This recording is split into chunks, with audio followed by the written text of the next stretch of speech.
Oh, Welcome hello. to the town board meeting, Thursday, May 20th, 2021. Roll, please. Treasurer Brody. Here. Deputy Doyle.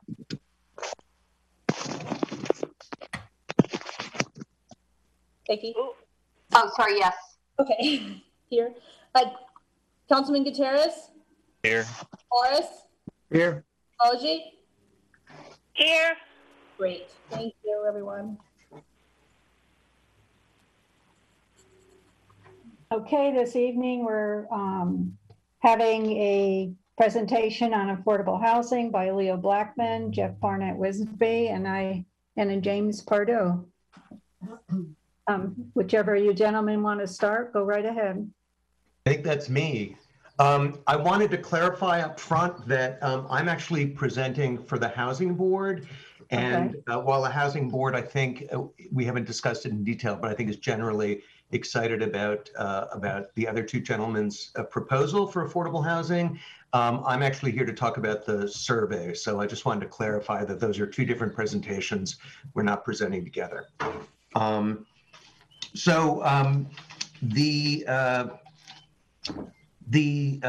a 3-week extension of the survey, and after Vicki and I removed all the duplicates and added in the paper surveys, the final response rate was 183 people. That's of, I don't know, 2,200 households, I think. Unfortunately, only 3 of those were in Spanish. The demographics, the majority of the respondents were female, married, work full-time pre-COVID or worked, seniors, lived here more than 5 years, sole owners of single-family houses, satisfied with their the housing that they have, and don't want to move, just FYI.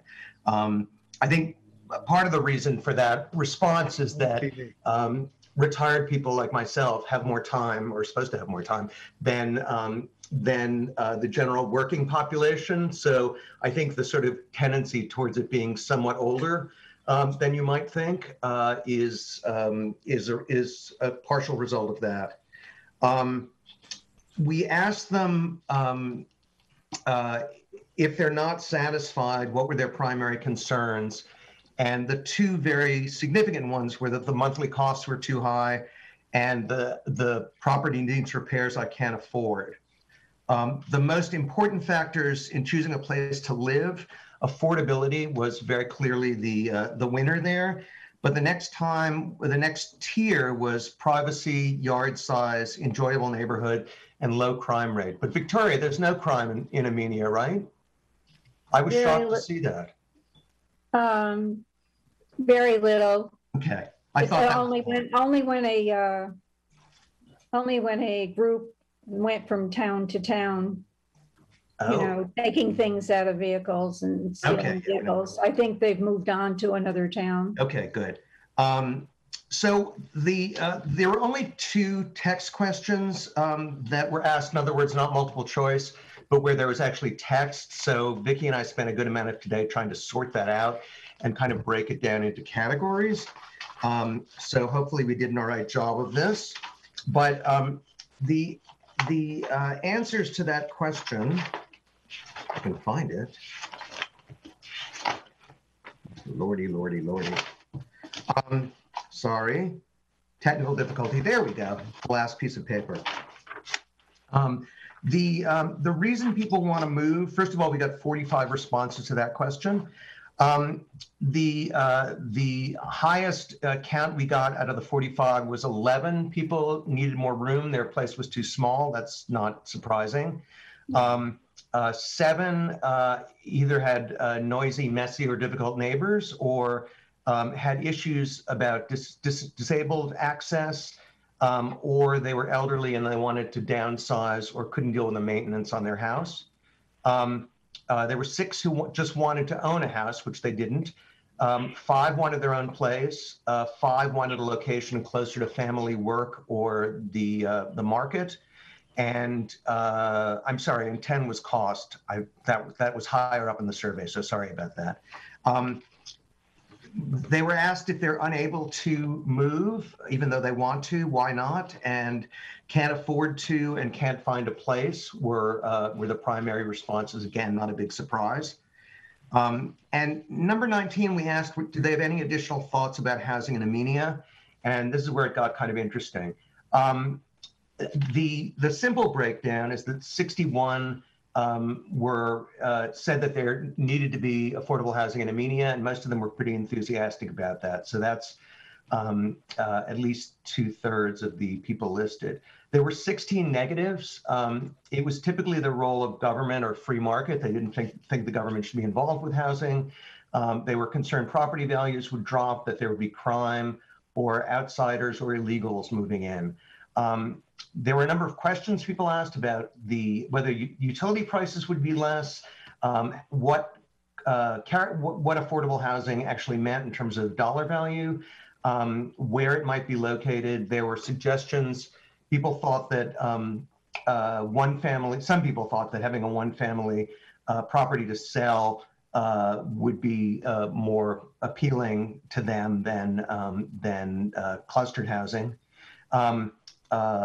Weirdly, well, not weirdly, but a number of people mentioned a sidewalk to Freshtown as being really important when they were thinking about housing in Amenia generally. And then there were statements saying that they felt that this was especially a problem for young people and seniors, and especially in terms of developing jobs and getting younger working people here. So I thought I would read you a few of the actual comments that we got, because they were kind of interesting and pretty diverse.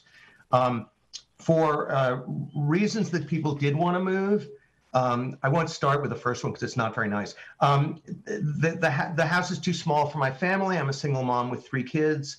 The family is currently homeless. I'm staying with my brother in a 1-bedroom apartment with my kids.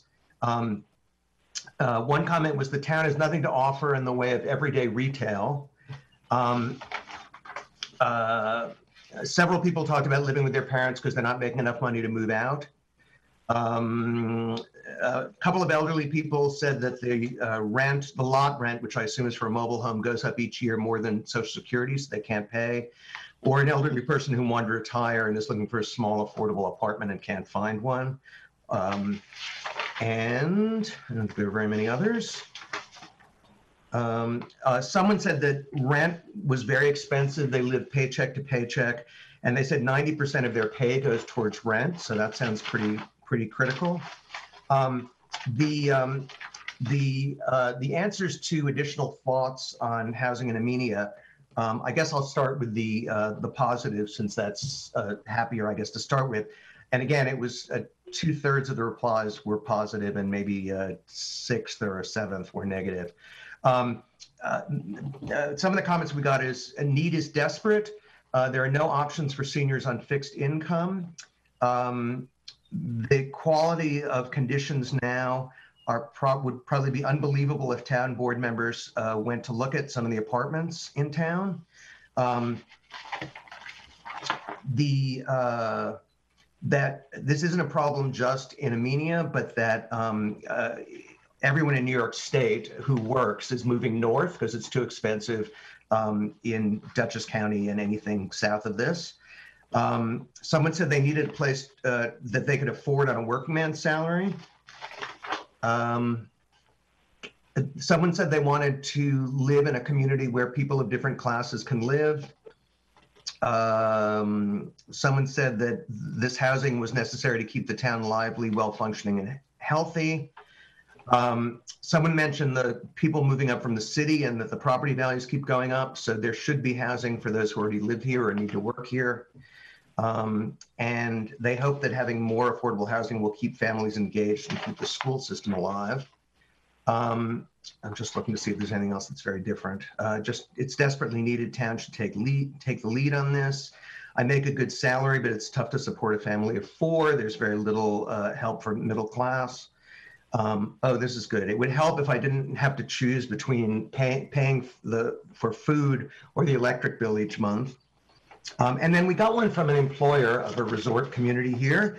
who said that his staff typically drive 30 to 45 minutes up to an hour and a half to their jobs. He's very much in favor, and he's spoken to the other larger employers in town, and they figured between them they need 60 units of housing. He said market rate is also in short supply. It doesn't all have to be subsidized. So negative comments, just because I think this is really interesting in terms of a sense of what we heard back. Affordable housing degrades the area. It brings the wrong people in crime. This is bullshit designed to allow the feds and the state to start building condos here. It would bring us big city problems, violent crime and density. I don't want low-income housing in Amenia, which is what this is. Don't want illegals in the neighborhood. And the town is already screwed up with Silo. Although I don't think that's affordable housing, but maybe I'm confused. Rents in Amenia are significantly lower than elsewhere nearby, and we need to work on improving the town, not affordable housing. And I think there may only be one more. And that the town should grow carefully. It's not Amenia's responsibility to house the rest of the world. And that's, of course, despite the fact that in the zoning code, it makes it very clear there's a point system to make this, to sort of try to help local people and working people who are having exactly these problems. So, Oh, yes. Oh, did someone breathe? I should have breathed. I should have taken a breath. So the next step after this is analyzed, Damien has a person who is a sort of an analyst of this type of stuff. And I'd also like to send what we have now to Hudson River Housing, because they have someone who deals with housing studies specifically to get a little more clarity. But after that, the next step would be a listening session, probably in a few months, one or two. And the idea is to hear more from residents. We may do two, one in Zoom and one in person, depending on how nervous people are about meeting in person. And we continue to work with Hudson River Housing, especially looking at potential sites in hamlet mixed use districts, which is where the density is highest, so it's most economical for them. I understand that you are voting tonight to give the Housing Board some consulting time from the town's town planner. And that's great, because we'd like to review the zoning code for ways to encourage more housing in town. And so I hope that goes ahead. I wanted to ask you questions, and then I have one last thing. Does anyone have any questions on what I've said so far? Okay, then I think it's a good time for us to segue into Jeff and James' plan that they have for. Okay, I actually have one last thing I just wanted to mention. Okay. I know that when I've been to you before, I try to make a case for how important the wastewater system is to housing. And I heard that we didn't get the grant to hire the engineer. So I am hoping that tonight you will talk about that again, because I think if we can't find a way to hire that consultant, we're going to miss. There's Dutchess County money, there's state money, and there's federal money for wastewater. And if we don't have something that looks shovel ready, we're going to miss that opportunity to get some of that funding. So again, I just want to say that if we continue to delay this, we're much less likely to get sizable grants that are out there. So I hope you will vote to come up with this funding. We know we're getting money from Silo, and we know we're getting. Well, actually, I'm sorry. Actually, there's another grant coming up in the CFA in July for the same. Okay, that's great, but I think if you can borrow money from the emergency funds, since you know that there's money coming in from Silo and there's money coming in from the federal government. Have it yet. I think it's such a small amount of money that it would be a terrible mistake to put this off a few more months, because again, I don't think we'll get a grant if we don't have a shovel-ready project. But that's all I have on that, sorry. Jeff, take it away. Oh, Vicki? I have one question for the rest of the town board. Do you want the raw data that Leo and I have exported into a spreadsheet? So it's raw data minus any possible contact information they volunteered. So if a respondent happened to mention that they live at blank, blank, blank Route 22, we scrub that off. So you would not know who these people are. You would just get the raw information that Leo presented. Do you want that before we send it on to the data scientist?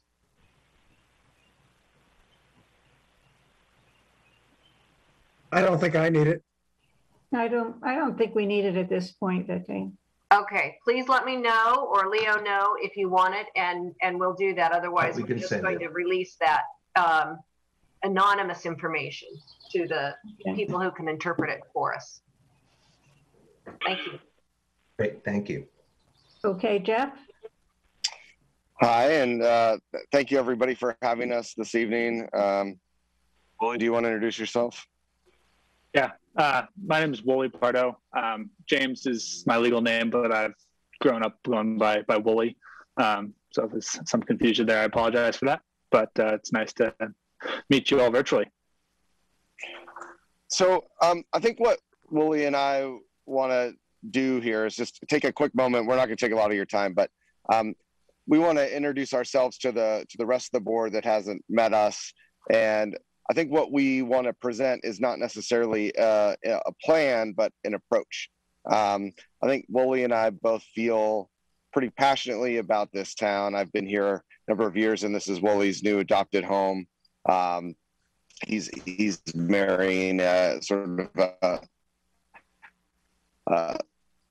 my mother, and they have deep ties in this community and care passionately about it.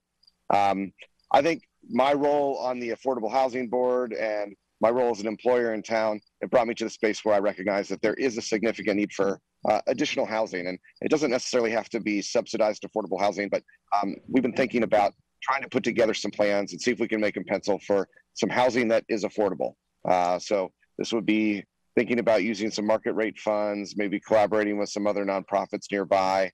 But I think as we go through this process, we're hoping to continue and really begin communicating with the town to ensure that whatever plans that we feel like are really the best way forward are plans that the town board and the housing board and others really feel like they want to get behind and cheerlead and support. I think one of the things that we've learned as we've started to run some different models and look at some different properties is that there's not a whole lot of money in this. And so if we're going to move forward doing it, we want to make sure that people feel like it's supportive of the middle class, it's supportive of people who are working in our community, and it feels good. So I think as we continue on this process, we're going to be as transparent and open as we can, and we'd love to continue to be able to share some of this stuff with the members of the town board and solicit their feedback.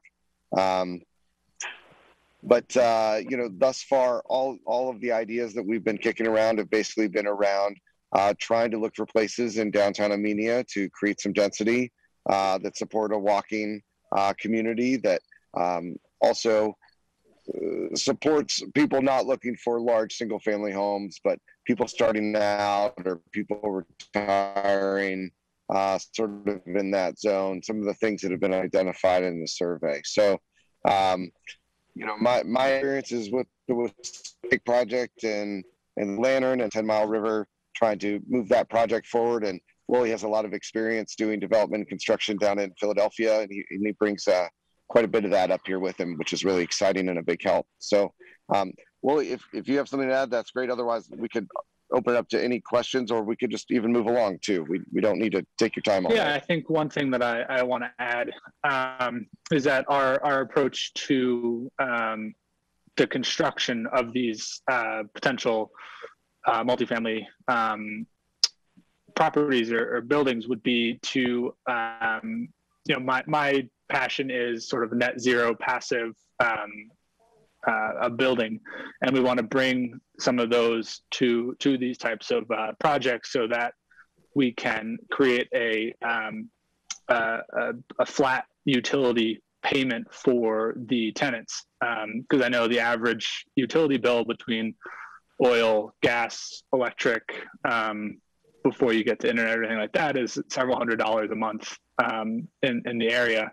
And so we'd want to cut that down. And I've spoken with developers and seen them do that in Philadelphia, and it's been hugely successful because it's often an overlooked cost for renters where they see a rent, but they don't think about the utilities, especially in an area that gets cold in the winter and pretty hot in the summers. And so that's a component we'd want to bring to these projects and these units, so that it's not only, market rate for the rents, but the utility would be a flat monthly payment, so that people wouldn't be hit with higher utility bills in the winter unexpectedly.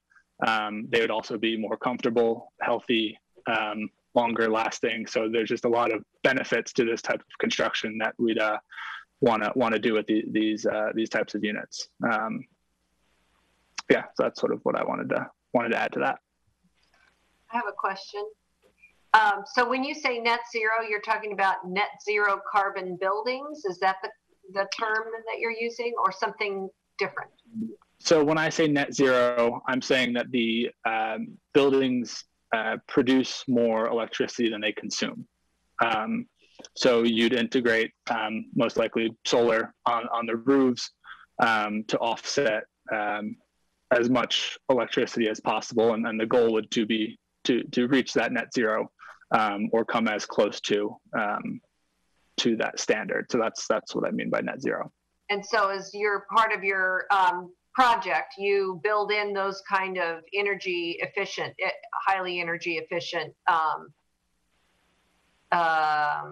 techniques, so that it's seriously insulated, so you don't have to heat it, crazily, and you do what you can to make all the possible infrastructure as low on your utilities as possible. Is that right? Correct. Okay. You create a super insulated, airtight building envelope, so that you can use much smaller HVAC systems, and you have air filtration systems, and so the added cost of insulation is offset by the much smaller mechanical systems needed. So it's it's excellent. It's sort of the direction. That's one of our issues, is that we have low cost housing, let's say, but it's often substandard housing, and it's there's not insulation that's appropriate. There's, you have a roof and maybe a working toilet, but you don't have the kind of insulation that you need to and efficient equipment to make it actually affordable. The reality is not affordable. Vicki, one of the things that we're really hearing in these surveys is that people are on fixed incomes and they really can't afford these peaks in terms of costs. And while we're not talking about doing a subsidized development potentially, we're talking about really being thoughtful in order to meet these needs where they are and these folks where they are. It seems like the right thing to do, and it just leads to the sustainability of these folks aging in place or starting out in our community. Great. So as we'll get, oh, go ahead. Sorry. What do you need from us to help, spur decent housing options for Amenia? Well, at this point, I don't think we need anything. We're going to meet with the planning board next week, and we're going to talk about some of the properties that we're looking at, the challenges that would be associated with those, or advantages, given some of the thoughts that we have around density and placement, and get their feedback. I think once we settle on something that feels like it works, I think we'd like to bring it back to the town board, either publicly or individually, and sort of have folks share it around. And we'd like to solicit feedback. We recognize that other people have been here a long time and they see things that we don't see, and we want to make sure that we can incorporate some of those thoughts and those hopes or concerns, and then we sort of move through the traditional process. But I think in doing so, we want to make sure that we have the support and the excitement of members of our community to make sure that we're not doing something that people don't want. Excellent. So that's pretty much it for us at this point. But I'd love to share my contact information, or maybe you could share with the other members of the board. And if anybody has individual questions or want to have a conversation, we'd love to do that and be happy to do that. And then we could share whatever we come up with, in a public way down the road, so people can stay on top of what's happening in the event that something does happen. So thank you very much for everyone's time tonight. We really appreciate it. We know you have a lot on your docket, so thank you. Well, thank you for coming in and sharing that information with us. It was our pleasure. We appreciate it. Thank you. Good night, all.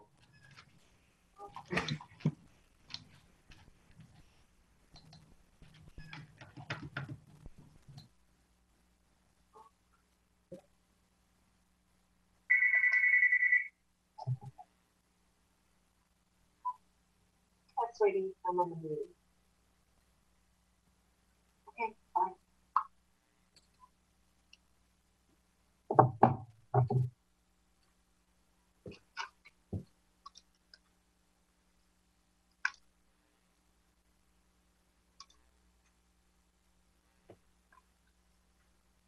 Okay, the next presentation and discussion will be Water District Infrastructure Needs with Town Engineer John Andrews and Marco D'Antonio, our water operator. Good evening, all. John Andrews here. Good evening. Good evening. Supervisor, how do you want to start this? I'd like Marco to start,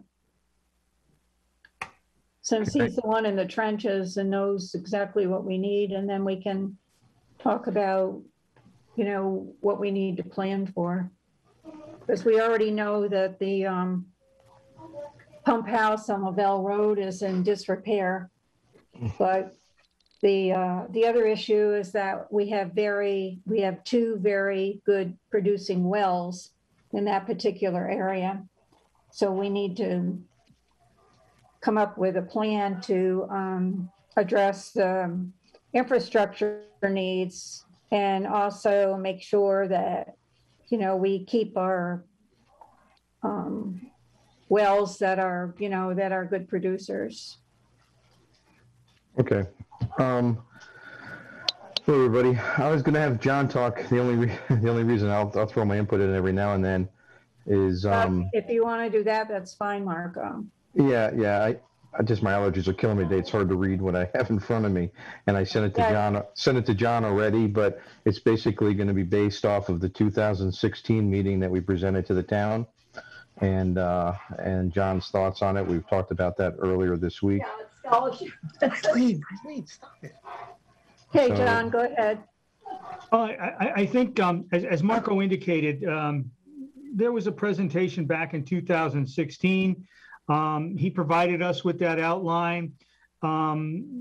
Most of the items remain essentially the same. Unfortunately, there's been no progress made, and the order on priorities may have changed, but given the continuing aging of the various components. Yes. And I think one of the things that I don't have a handle on, Marco and I have discussed to some degree, is whenever you're going to embark upon and plan for infrastructure improvements, system improvements, it's essential that the rate structure be properly established, and that you have a means and method for billing and collecting properly, that you have a true cost of services rate structure, and that you have some type of reserve for capital improvements and or large scale rehabilitation programs. And I know you made some modifications to increase the ability to recoup funds with your rate structure, but oftentimes it's really one of the first things you do before you embark on one of these things is make sure your rate structure is as strong and correct as it can be. My understanding is this is an ad valorem district. In other words, it's based on the value of the properties participating. When those districts were formed, there is an ability, unlike certain other districts, to fund some of your maintenance costs, some of your excessive maintenance costs through your tax base. So I think one of the things that you have to do is understand your rates And that also kind of relates back to your ability to properly meter and track water consumption and lost water. You know, your product in the end of the day is water. People pay for what they consume. Theoretically, what they pay should fund the operation, maintenance, and repair ongoing costs of the district. Whether they do or not, I don't know. I think the district runs on the lean side. I don't think there's a lot of fat. So does that suggest that perhaps a rate evaluation and a rate analysis should be performed? It may. Having said that, understanding that the goal here is what's short-term, what's medium-term, and what's long-term goals. I think the next thing is that's always important, and I think the supervisor hit on it, because Marco is the man in the trenches. One of the things that's essential to any water district is serving its customers, which means you need to maintain operational performance. The system has to function, it has to produce and deliver water where people need it, when people need it. As a consequence, there's a bunch of regular and routine things that most water districts deal with, which is meter maintenance, leak detection and repair, performing deferred maintenance. You don't want to put off repairs until they become onerous. You have a tank. The tank may need some rehabilitation and painting, but these are regular, ongoing, routine items, and each one of them should be built into your budget. You know, for instance, meter maintenance. You don't have to do all your meters in 1 year, but if every year you plan to do 5 to 10 meters and set aside the monies to do that, then you start to get a handle on these things. But deferring them, it only adds up. I think the real key short-term issue for you is, what are we going to do about the Lavelle Road pumping station and its rehabilitation? The supervisor is correct. After my initial go through, the two wells that are served by that Lavelle Road pumping station are your largest producers. They've got some issues, but they're not bad.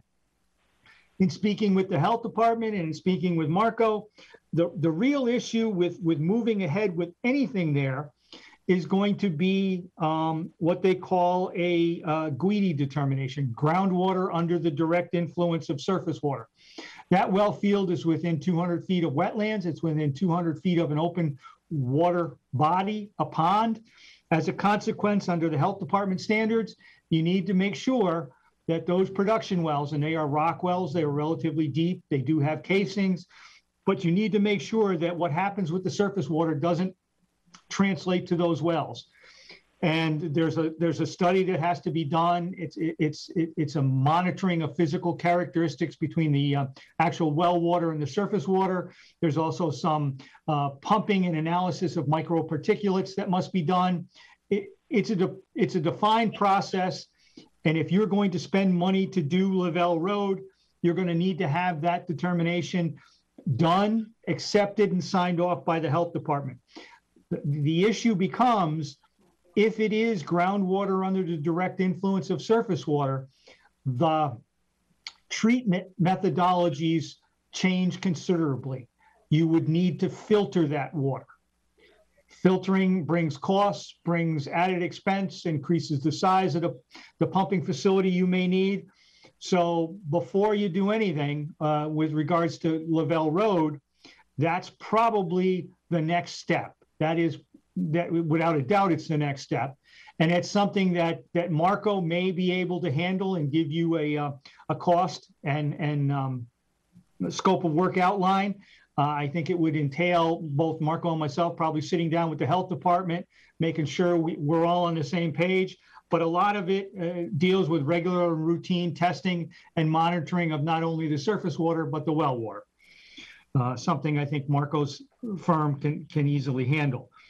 And once you get a handle on what you're going to do with Lavelle Road, the next thing is to actually do it, is to actually design the improvements and then find a way to fund the improvements. the next probably medium term is your distribution system is, I'm going to use the word interesting to say the least. It's probably a Rube Goldberg arrangement of old pipes, new pipes, plastic pipes, steel pipes, probably some galvanized pipes, varying sizes. It is relatively inefficient. It is prone to leaks. It has a series of dead ends and perhaps some other operational trouble spots because of pipe sizing, all of which render it inefficient and make it difficult to manage. So what you typically would do in that case is to develop a priority listing of necessary improvements. In other words, identify for instance, dead ends. How many dead ends there exist? Can they be eliminated? Can they be interconnected? Which not only improve the efficiency of the system, but they affect treatment and how water moves through the system. So that's something that doesn't happen overnight, but I think Marco, again, has a pretty good handle on it. Looking at some of the paperwork I've seen, no pun intended, he probably knows where the bodies are buried. So it becomes the time to try to, solve those issues. And then a little longer term, it's a little peculiar one. When the tank was installed, the tank's installed on a relative high point with respect to a large portion of the system. However, there are a number of houses and units up in close proximity to the tank that fall in what's best described as a low pressure zone. So historically, to cure that, the board has, I think, in some cases pressure pumps, some cases a combination of hydropneumatic tanks and pressure pumps. They're located in individual residences. They're theoretically district responsibility to operate and maintain. Some of them are reaching the end of their useful life. And when you start to pull this apart, what you find is there may not be the necessary easements, there may not be the necessary legal framework to allow the town to get in private residences and correct booster pumps and other facilities. So it's one of those things that you really gotta understand all the moving pieces to it and develop a long-term approach. I mean, ideally, you would eliminate individual facilities and individual homes and replace it with a uniform pressure zone, if you will. Maybe you put a booster pump on, you do some piping arrangements with a series of check valves. You take some suction off the main lines and use this to boost pressure there. Again, it's not immediate, but it is something that's going to stare you right in the face down the road. And unless you get a handle on it and have a plan in place, it could be a big issue. So I think, and Marco, chime in, I think if you were to prioritize, I would spend some time looking at your rates and your taxing structure. I would start the GUIDI determination on the wells around the Lavelle Road well field, and I would spend some time analyzing and prioritizing a series of repairs to your distribution system. And John, just instead of repairs to the distribution system would be, I would think, more improvements, less, not really repairs. And I think that order is correct. And I stand corrected by, he's right. I think you get more bang for your buck if you selected sections of pipe to replace wholesale than you would to try to Band-Aid approach. What's got you where you are here today, and Marco will probably tell you, is he's probably uncovered more Band-Aids than he has pipe. And unfortunately, Band-Aids don't work as well as real pipe. And I think it's critical that you identify that repair priorities. I just want to bring up one more thing. The age of the pipes doesn't necessarily mean that we have a problem with pipe breaking and such. The pipes, as we all know, break and have been breaking because of ground movement during winter into spring, summer into fall, fall into winter, when the grounds are thawing and freezing.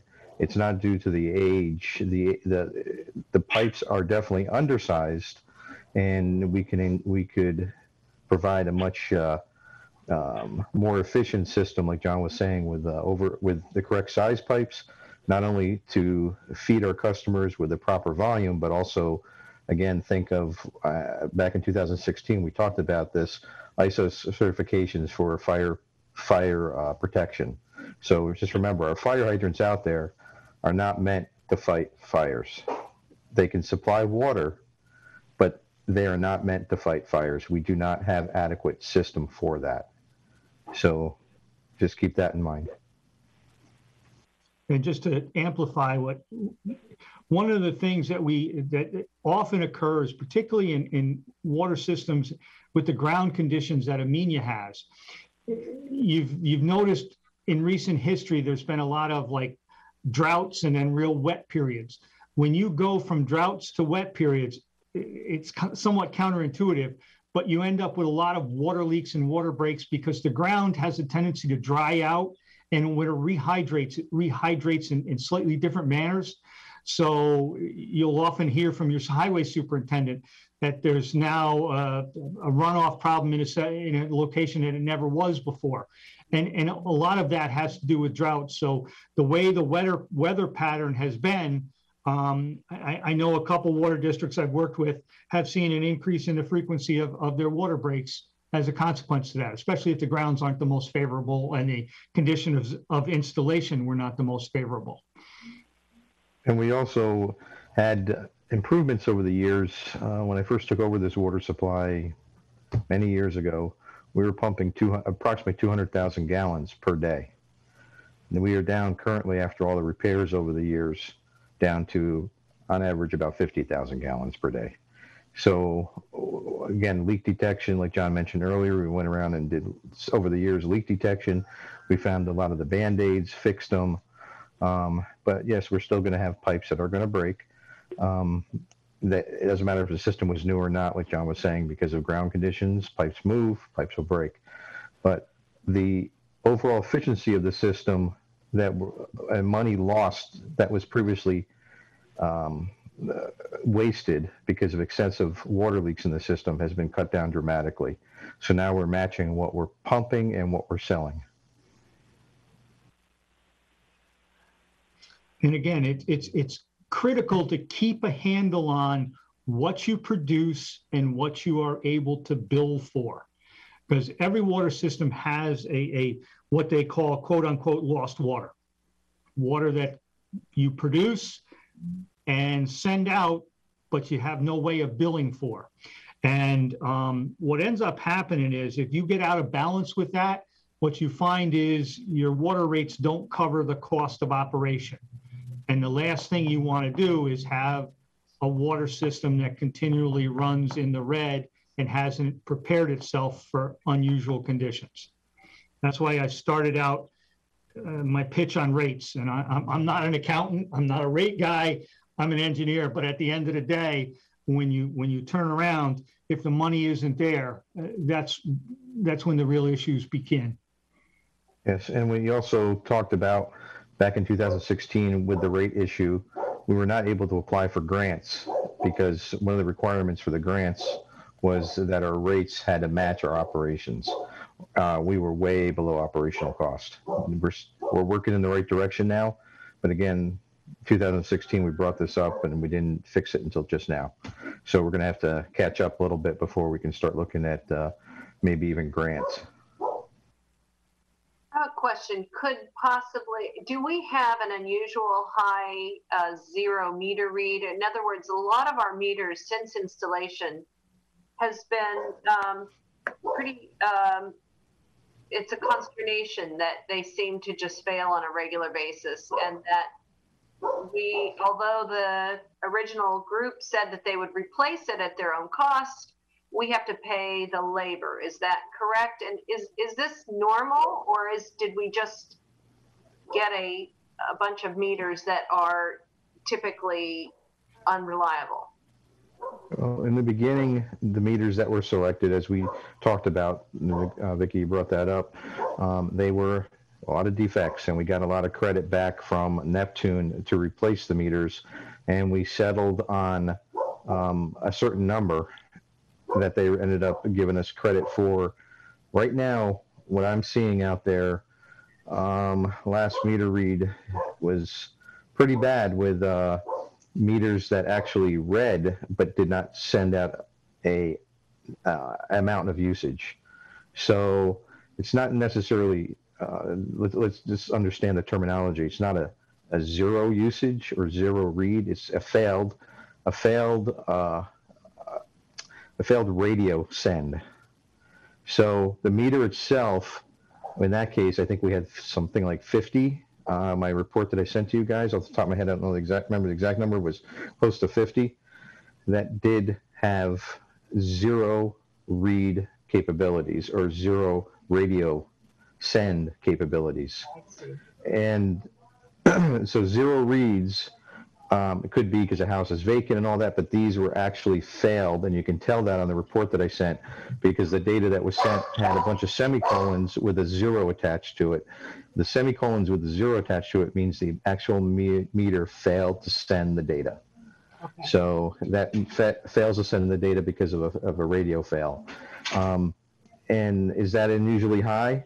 Well, you know, as you all know, last year we tried to do the meters, and the town board, you know, didn't want us to continue doing meters anymore unless there was a service call.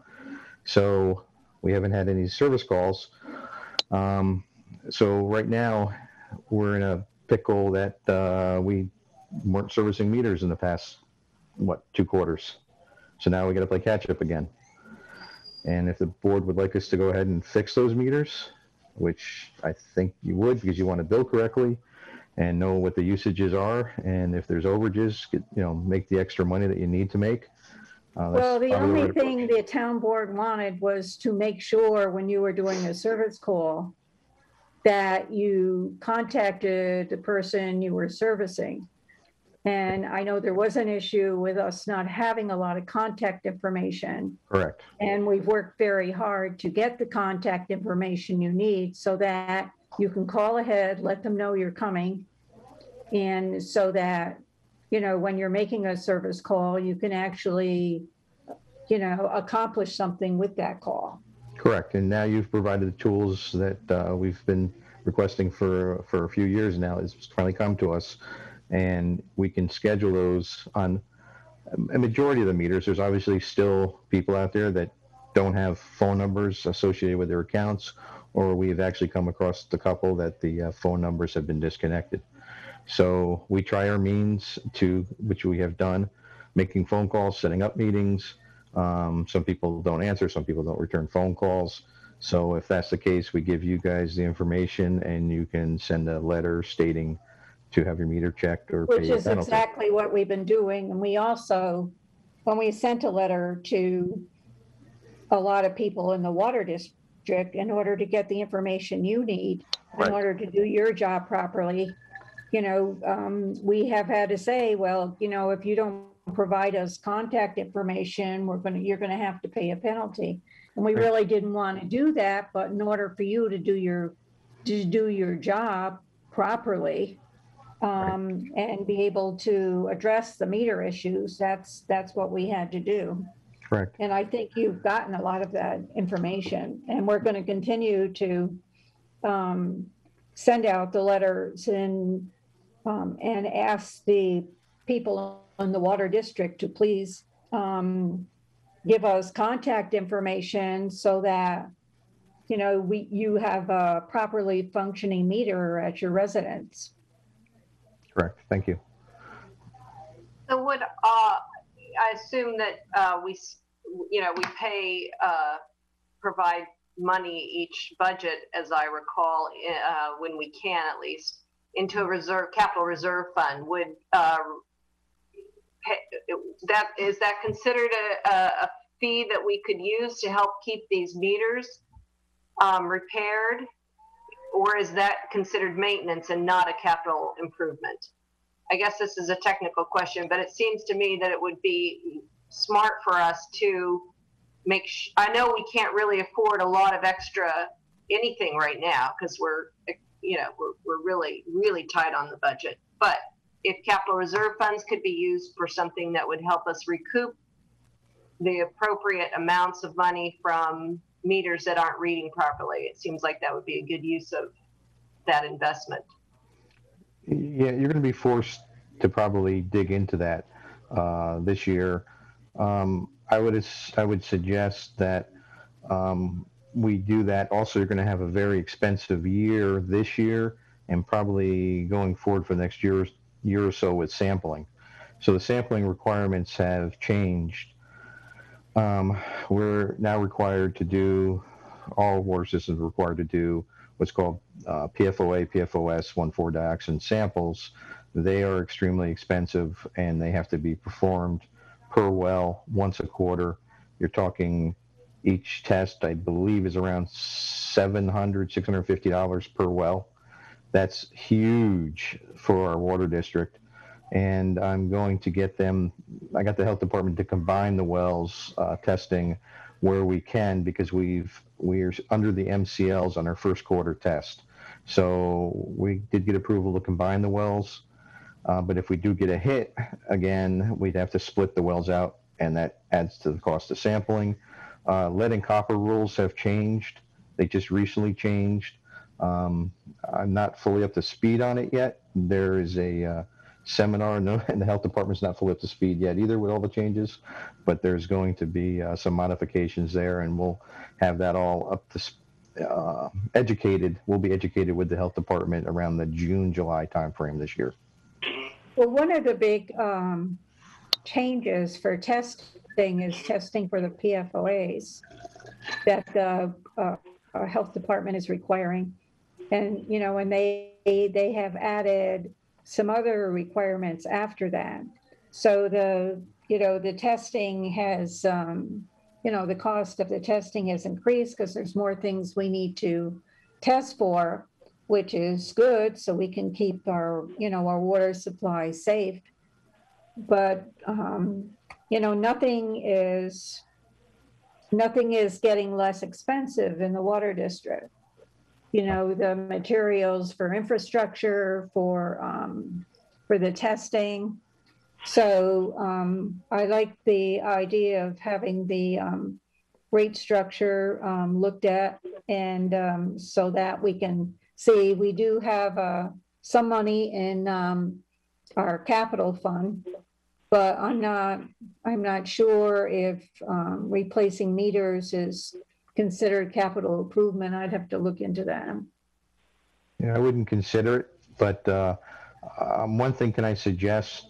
I know, John, you just sent some invoices in, and we put it under one of the line items on our current budget. I think it was distribution system.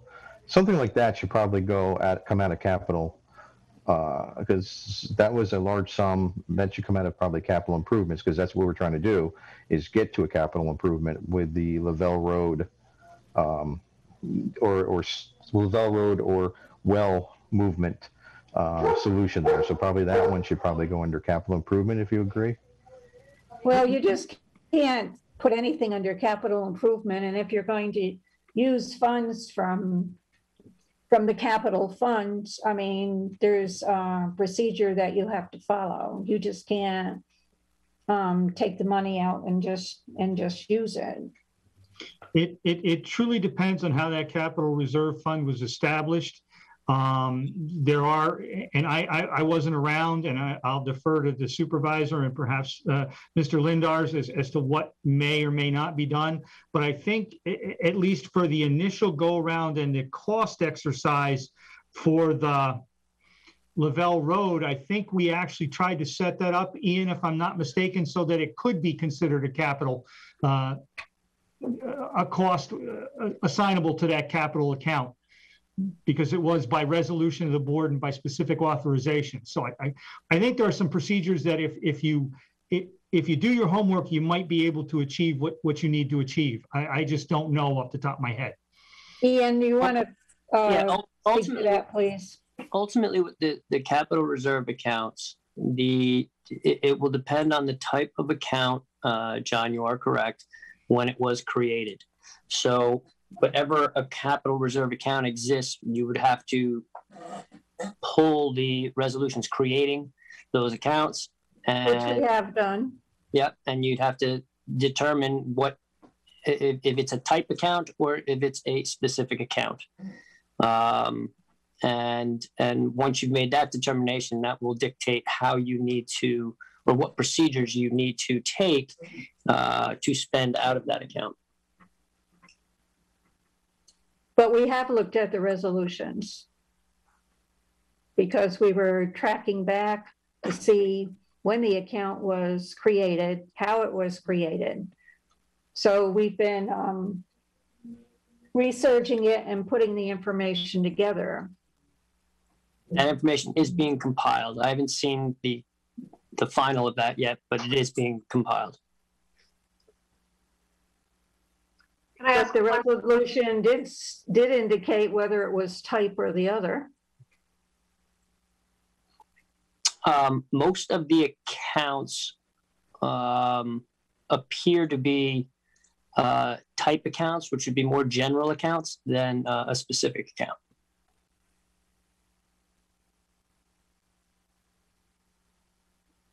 Can I ask one more question before I forget? Is that one of the suggestions that had come up in 2016, and it sounded very expensive, but a good long-term solution was actually raising the height of that water tower. That the life of that water tower was already somewhat, on the older age, and maybe making the height higher would solve all the pressure tank and cobbled up ways of, I remember we looked at this at, several different ways of slicing it. And,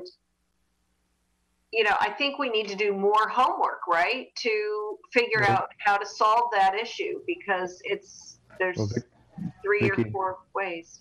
Yeah, Vicki, I think you're right. There's two, like John was mentioning earlier, there's two ways to approach it. And the life expectancy of the tank is coming up. The cost to paint it, it's about $150,000 to paint a tank. It's not cheap. So the cost of that, either raising it up or, like John mentioned, putting a booster type station in or pump into the system would help increase the pressures if we had used this existing tank and just, did what we had to do to keep it going. So there's two approaches to it. But again, it's even more complicated than that, because then you're going to have to develop pressure zones, pressure reducing valves in the main so we don't blow mains out, because it's going to definitely increase. It's a whole huge engineering task either way. I see.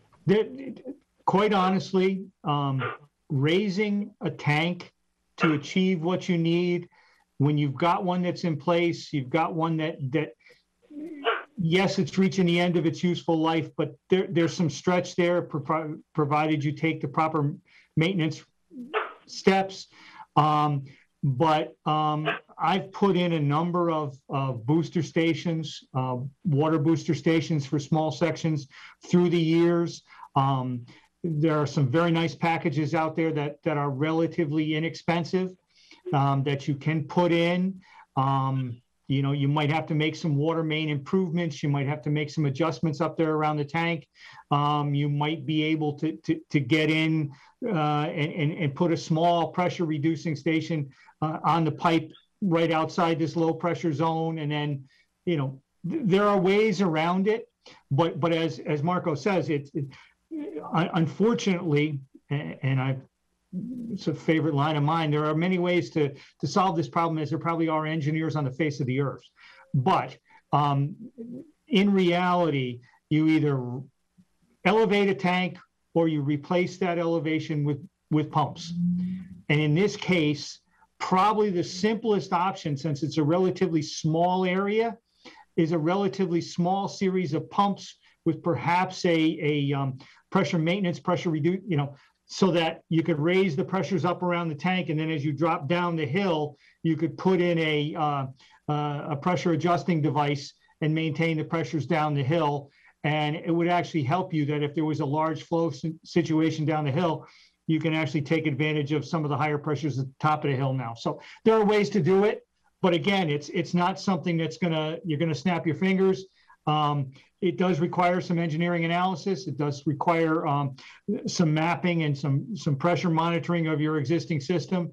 But I think and Marco will probably say that elevating a tank at this point in time is probably one of the most expensive options you would face. Well, John, I think you've done a tremendous job summarizing that 2016 scenario. Like you said, we haven't moved forward on anything of great import.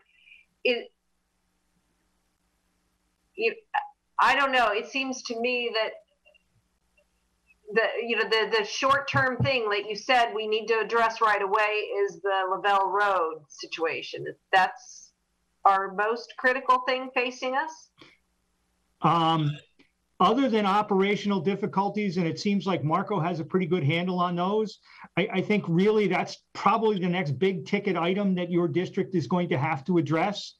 And thank you, but Marco did most of the legwork on this. I'm the Johnny come lately to this, and he's just letting me speak, which is kind of him. But I think you're correct. Lavelle Road is probably where you need to direct your focus right now.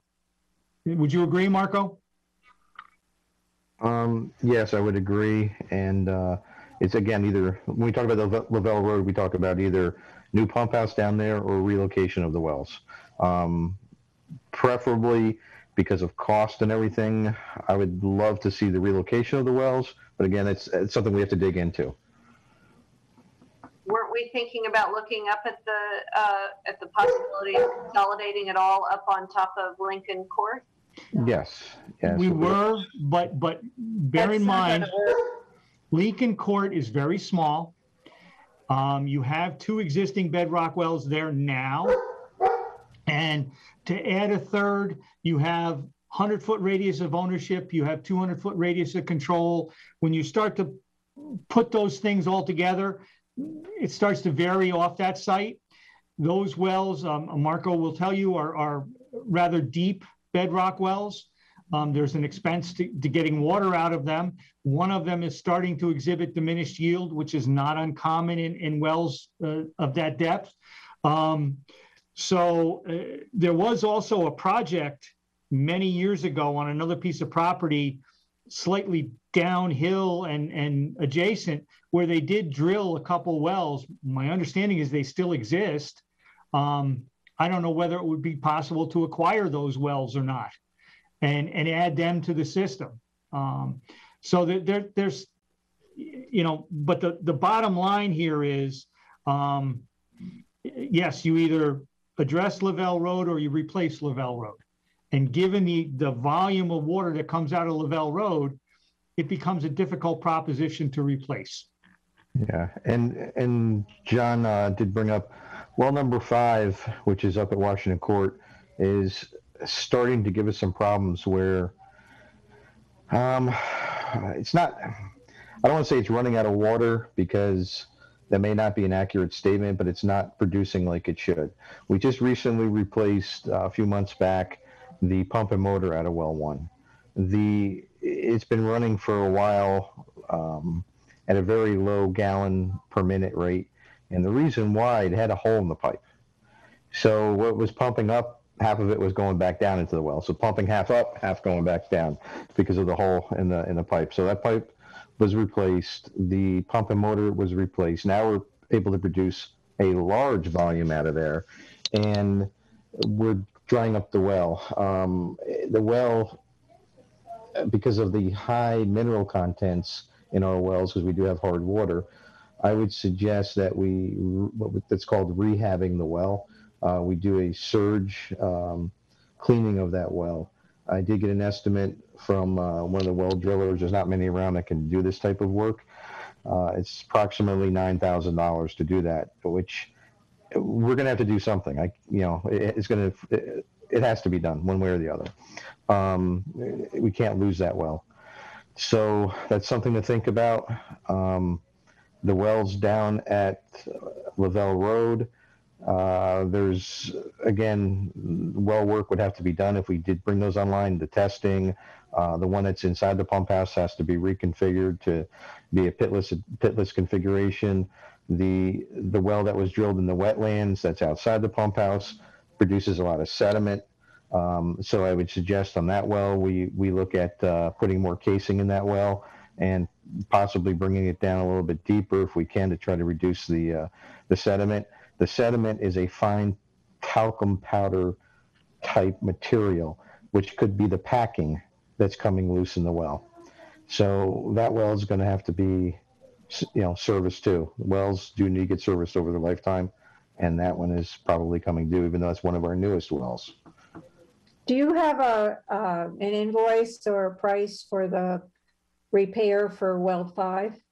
I do. I have one from Boyd Artesian Wells, and it's, like I said, could you please send that to us? Yep, I can send that to you. And we also need to put what's called VFDs, variable frequency drives, on those 2 wells at Washington Court.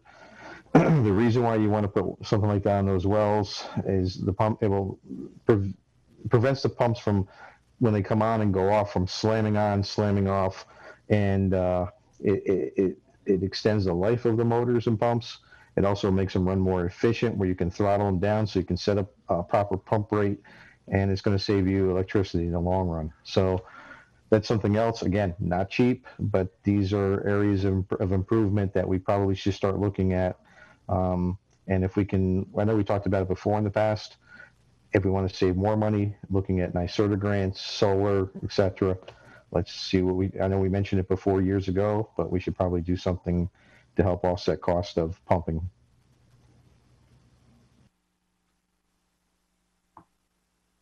So whatever current repairs need to be made to well 5 and also well 4 and well 4A, could you send that to the town board so we can see exactly what needs to be repaired and we can move forward with that? Yeah, I won't have the cost I can get approximate cost for 4 and 4A. I do have a actual cost for well 5, but 4 and 4A is going to, it's probably more of the time and material type, especially well 4 of, well 4A of the rehabbing of that and putting new casing in, pulling the old casing out, new packing. It's pretty expensive.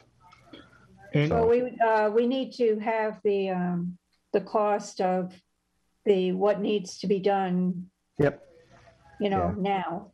And I just want to chime in, and I don't mean to diminish any of this because it all needs to be done, but well 4 and 4A, we can't lose sight of the fact that the health department, sooner rather than later, I suspect, is going to ask for this weedy determination. And I think one of the things that you should probably authorize someone to do is to talk to the health department, figure out what they're going to want to make this determination, because I've done this in a couple different cases, and every time I turn around, and unless Marco's had a different experience, they change their mind as to what they're going to require and how they're going to want you to do it and for how long they're going to want you to do it. And it is an expensive testing effort, because you have to monitor not only the well water quality, but at the same time the surface water quality, a series of factors, keep a running tally for a period of time during the course of the year, and at various times in the year, actually stress these wells and do put a microparticulate filter on there and run the stressed wells through those microparticulate filters and have those read. Again, it's not an inexpensive proposition. It is made extremely more difficult by a well that generates silt, because that'll obliterate most of what you can see. But it's something that you should not lose sight of, because I've been involved where they performed it for a well field, and when the well was determined to be under the influence, they actually shut the well down and told the town they couldn't use it.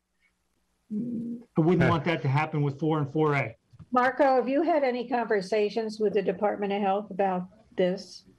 It has not been brought up yet. And again, and John is right, but we don't have it in the budget, especially this year, to do something like that, because it is quite expensive task.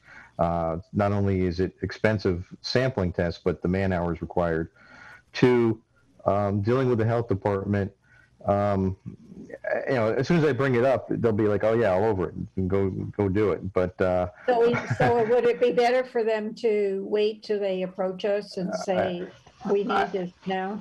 I would suggest at this point, because there's other things that we should do. We probably shouldn't bring it up, but we need to know what direction we're going in with the Lavelle Road project. So either we look at a different well location, or we try to save those wells and, we could save those wells and either build a new pump house, or like we talked about too, is bringing up separate lines for those wells back up to Washington Court, treating up there, and then bringing out the distribution system.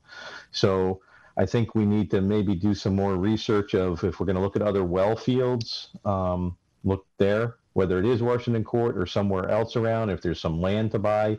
I know we closed off a few years ago. Remember, we closed off well 1 in that area and sold off that property. Don't ever let that be an option, because that was the right thing to do. That well field over there was loaded with iron and manganese, which really, really ruined the water quality. And that's what everybody was complaining about, the black water years ago. We haven't had that problem since we took that offline. So that area is really not a good area. So I think maybe if the board authorized, John and myself could sit down and possibly look at other solutions. Besides, I was under the impression that the Washington Court place wasn't a good place to be drilling any more wells. Is that correct? If there's land that we can purchase up there, I know there's a lot of farmland. If they're willing to subdivide and we can get another piece of land over that way, that's a possible solution. But again, to find out who owns that land if they want to sell that to the town. If not, we have to look at other properties. John mentioned, which I think he was referring to, this old Sims property. Yes. That there was wells drilled over there, and that property's been pretty much vacant for years. I don't know if there's 1 or 2 wells. I know I've seen at least 1 over there. I think the old health department report said there was 2 wells drilled. Okay, 2 wells drilled over there. That might be an option. And again, we talked about that with the Sims project going, back in the day, that we could bring that into the pump house, those wells, and treat right there at the pump house. So again, that saves cost of a new building. I don't know what the pump rates are, though. John, do you know what the pump rate was that well? I'm looking for them as we speak. Okay. If they're equal to or greater than 40 gallons a minute, we're in business. And that's where we want to be, is at least that or better. But nobody's looked at those wells in years. Correct. It's been sitting there, so that might be a good option. The last test results I'm looking at look like test well number 1 east was 255 feet, Marco, and generated about 35 gallons a minute. And test well number 2 west was 205 feet and 35 gallons a minute. So they're close to what we need. Yep. And I don't know if that I don't think was the final report. That was where they were heading, but. Yep, that sounds about right. A lot more shallow than the other ones at Washington Court. The Washington Court wells are 500 and 600 feet. Yes, so and it might make sense to acquire those wells, re-drill them down to a couple, and put another 100 feet on them and see if you can increase the capacity, which has been known to happen. Yeah, it might be a cheaper alternative than putting up a pump house or doing anything at Lavelle Road. Yeah, because then you could, theoretically, it's just a straight run of pipe across the street and, to your well house. And to your point, everything's there to already treat and process. Correct. So I don't know who's in the best position to talk with those folks. I don't even know if they're still around.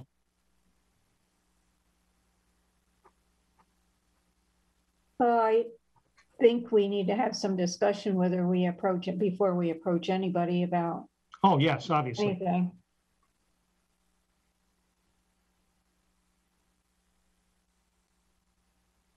Okay, is that the end of your report, John? I don't have anything else. I don't have anything else to say. I guess the only thing that we're going to need some direction as to where you would like to go. What I heard is Marco's going to provide you with some data, cost data and documentation he has for some well improvements and some other things. But I think you folks need to kick around amongst yourselves where you want to go with this, and then provide some direction to us. I mean, we can point out the issues, but I think we need some firm direction from the board as to where you would like us to focus our activities. Okay, well, thank you for the information and actually, pointing out, what we could do initially, and then a next step, and then the third possible step. So we really need to, to see what we need to do, and also look at funding for this. I know we are getting some funding for infrastructure from the American Rescue Plan. And I noticed in the governor's budget, there's a lot of infrastructure monies in that budget, which I'll be looking into to see if there's, the best way for us to fund what we need to do, and to get a plan and see whether we're going to do A, B, or C, or in that order. Understood. But thank you for your time and all the effort, both of you. So we can get a plan together and see how we're going to fund the improvements. Any assistance you need, let me know. Okay, I will. thank you, John. I won't do anything more until I'm directed by you. Okay, thank you. We really appreciate everything you've done, because you've kind of taken the whole water district and given us food for thought to see what direction we need to go in and how we're going to finance what needs to be done. Like I said, a lot of the hard legwork has been Marco's years on serving the board. So I just was the guy that kind of pulled it all together. So I think. Well, thank you both for all the information. You've given us a lot of food for thought. Okay. Thank you, everybody. Have a good evening. Take care, everyone. Have a good evening. Yep. Bye-bye. Good night now.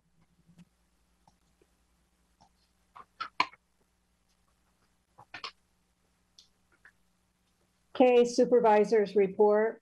Lavelle Road Pump House upgrade. Town board working with town engineer and water operator to decide the best approach to infrastructure needs, and we'll be looking for grants and other monies to fund the upgrades. Altis negotiations are in progress. NYSEG LED streetlight project. NYSEG has notified the town of Amenia that the NYSEG contractor will be in the town of Amenia within the first 2 weeks in June to convert all of the streetlights to LED. American Rescue Package.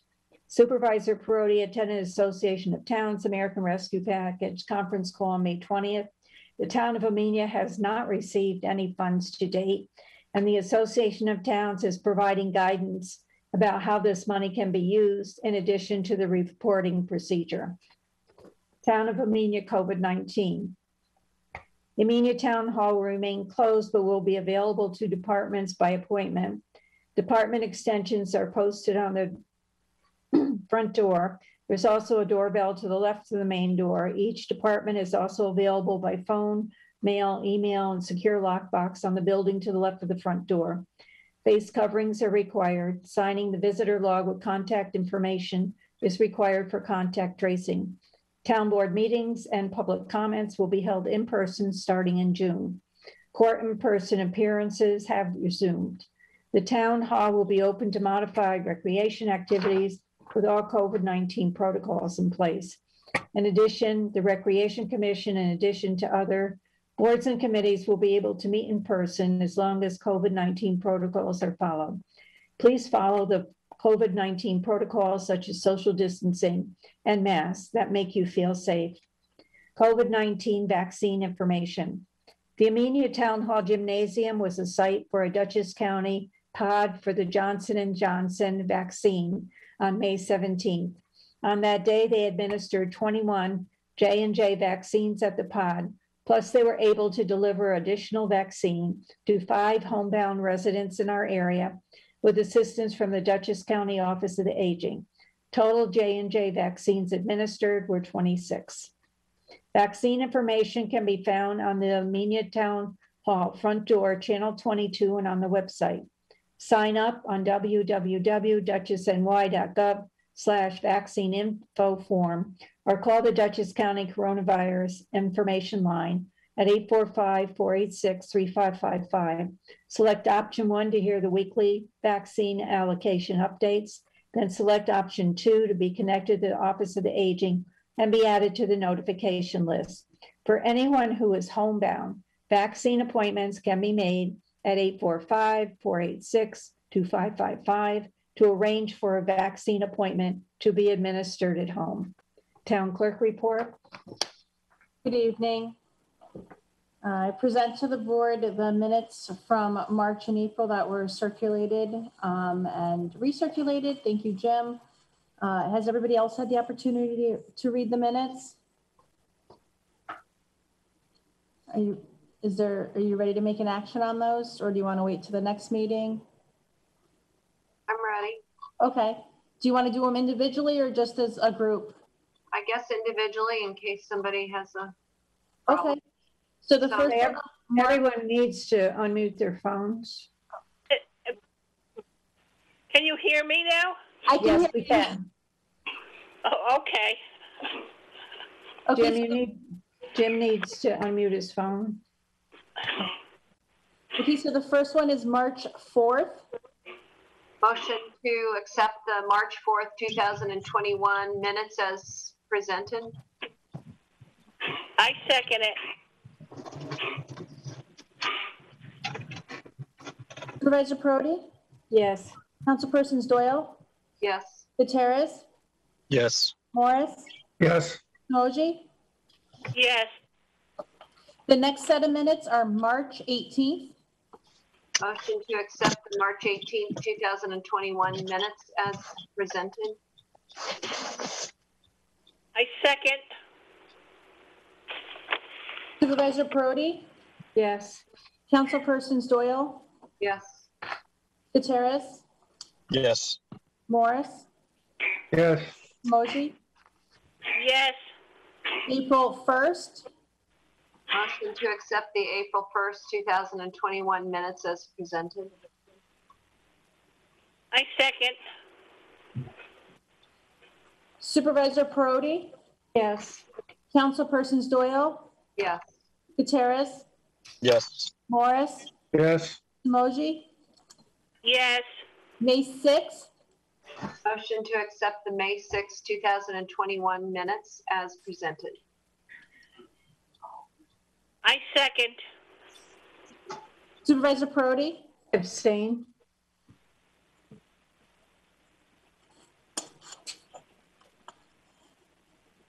Councilpersons Doyle, Yes. Gutierrez, Yes. Morris, Yes. Moji. Yes. Thank you. And I realize I didn't send the second ones out for April, but I think they got all packed on the desk. So they'll come out tomorrow with these. April monthly report for the town clerk's office. The total state, county, and local revenues collected in the office for the month, for the period of April 1st through April 30th was $494.25. Being remitted to the supervisor, the local share in the amount of $483.25. For our tax collection through this date, total taxes collected, $6,023,733.60. Total collected in penalties, $14,087.62, with a remaining for the remaining 89 parcels, total dollars, $387,378.61. Just as a friendly reminder, this is your last week's notice to go ahead and pay your town taxes here at the local entity. After that, after the June 1st collection, they will be sent to the county. I do acknowledge in our emails throughout the course of the last few days, we have received the balance sheet for April and the operating statement through April. We also receive our zoning enforcement report submitted by Judy here earlier today, so that's in your emails. If you please take an opportunity to read that. Also provided to us in our packets this evening is our highway report. And I did tell Megan I will read it. She was all excited. I told her I acknowledged it. I've got to just read it to you real quick. And so everyone sees how hard the highway department is working. Megan's asked that I share that currently for the monthly report dated today, May 20th, that they started replacing old drainage pipes and cutting shoulders. They've started mowing all town roads and clearing around signs and guardrails. Yesterday, they trimmed the brush overhanging the walk bridge to the new rail trail and weed whacked everything. For chips, they've received 15% back of the 20% we did not get back last year, with a total of $15,712.70. We received a letter on May 10th, 2021, stating that they will be getting back the remaining 5%, which is equivalent to $5,237.56, which will give us a grand total $20,950.26 cumulative rollover balance that we have received. Stay safe. Thank you, Megan Chamberlain. Also, we received one comment from Sharon Kroger, which was already addressed earlier this evening in the supervisor's report. She was inquiring as to the return of public for our town board meetings, for giving the opportunity to give public comment. So Sharon, if you are watching this tonight, you did hear that our next meeting we'll be resuming in person. I did receive an email, thanks to the board forwarding it to me, indicating that there was a comment, more of a conversation regarding our alties. So I didn't receive a separate email for public comments. So I just want to remind everyone out there that I love to read your public comments here before everyone on Channel 22 as the town board receives them. So as I receive them, you are welcome to send comments to townclerk@AmeniaNY.gov, to DM Klingner, that's KLINGNER, @AmeniaNY.gov. You're welcome to handwrite or type your comment and leave it in the black mailbox that is affixed to the building. Fax it to me or call me. So I want to make sure everyone's public comments are being heard. So we are here to take those. And our last form of business before I do our activities for Amenia is we have to approve and give the authorization to the town supervisor to pay the claims in the total amount of $156,362.23, specifically for General Fund A. The total is $119,165.86. Highway Fund, $16,340.80. Amenia Lighting, $1,454.04. Wasake Lighting, $542.02. Amenia Water, $18,370.96. Amenia Library, $488.55. Again, for a monthly total being $156,362.23. I move that we approve the payment of claims as read. I second it. Supervisor Perotti, Yes. Councilpersons Doyle, Yes. Gutierrez, Yes. Morris, Yes. Moji. Yes.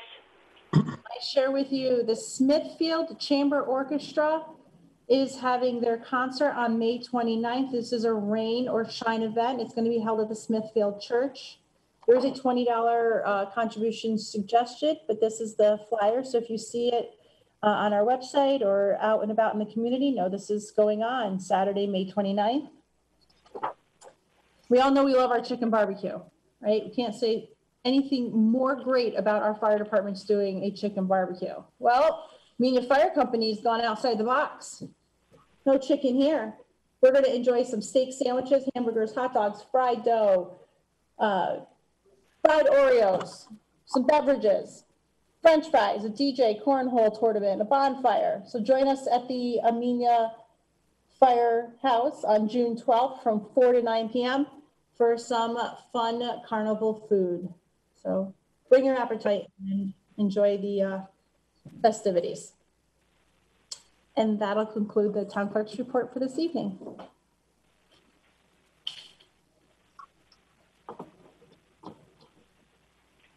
Okay, resolution number 30. You're starting with 30 this evening. 30. Yes, please.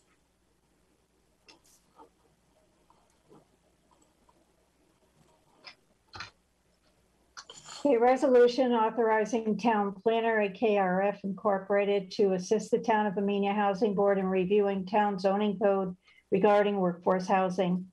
Whereas the town board of the town of Amenia adopted a workforce housing law in recognition that people with moderate incomes who work in Amenia and/or provide volunteer services to the town lack opportunity to find housing that is affordable to them within the town. Whereas the town board further recognized there is a need to encourage the construction of housing units for rental or sale in the town of Amenia that will be affordable to moderate income residents, and to ensure that these units remain affordable in perpetuity for the benefit of the current and future workforce and residents of Amenia. Whereas the town board of the town of Amenia by resolution number 28, 2008, established a housing board on or about August 21st, 2008.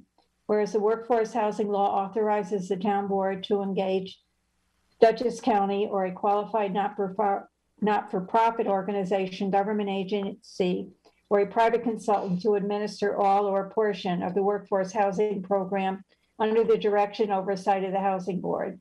Whereas by resolution number 15 of 2021, the town board authorized the housing board to conduct a mailing of affordable housing survey postcards to obtain information to help the town prioritize its goals for encouraging greater housing opportunities in Amenia.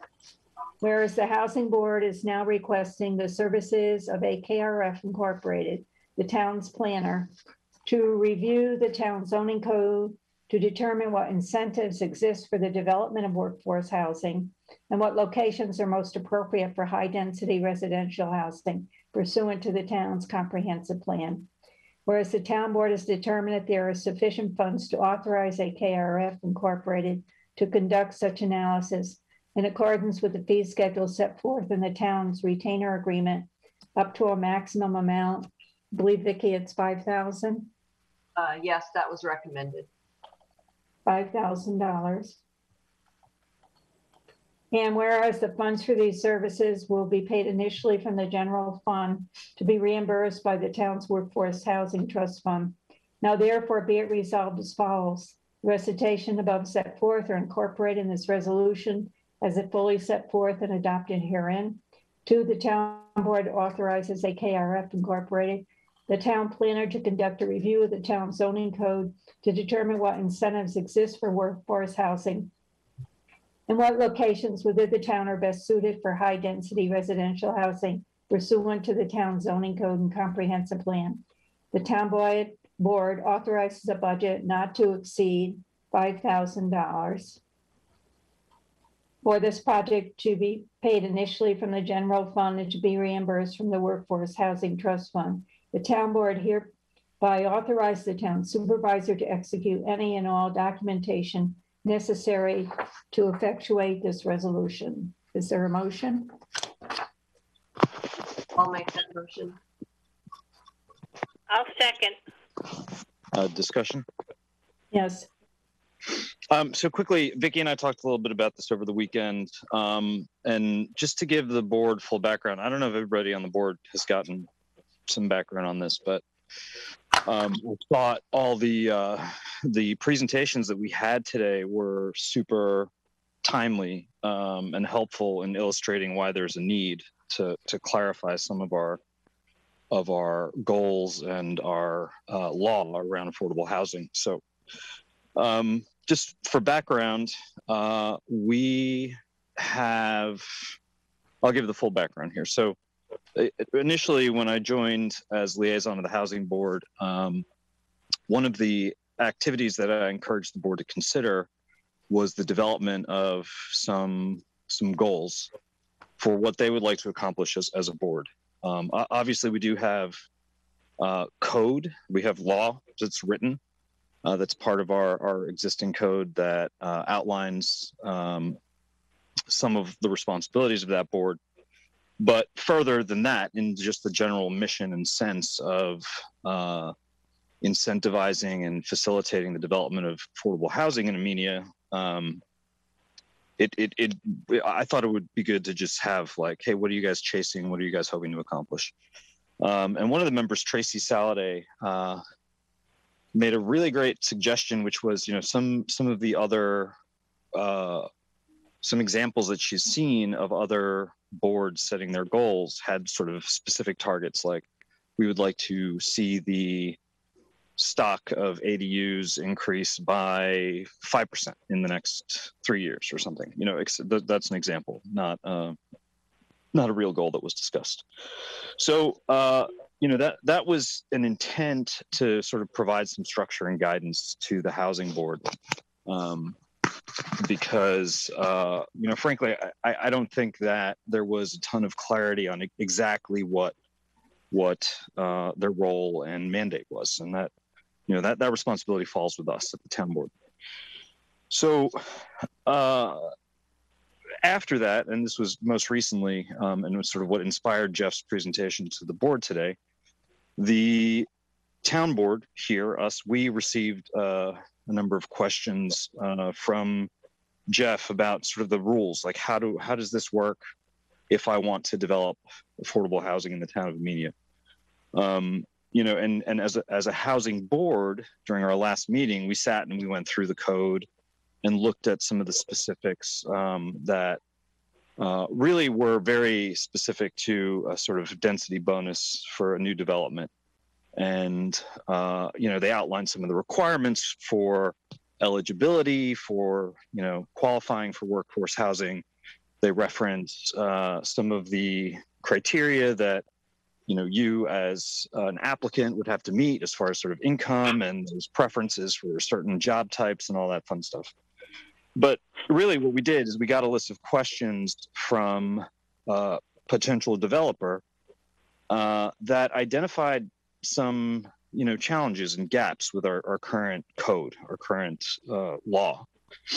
And, Vicki and I have reviewed the enabling legislation of the Affordable Housing Board. We've looked at the referenced role of Hudson River Housing, and it does very specifically say that Hudson River Housing is tasked with helping us write our workforce housing law, which I'm assuming that they helped us with that back in the day. I don't know, this is before my time on the board, but our code specifically doesn't reference any role for them in the ongoing.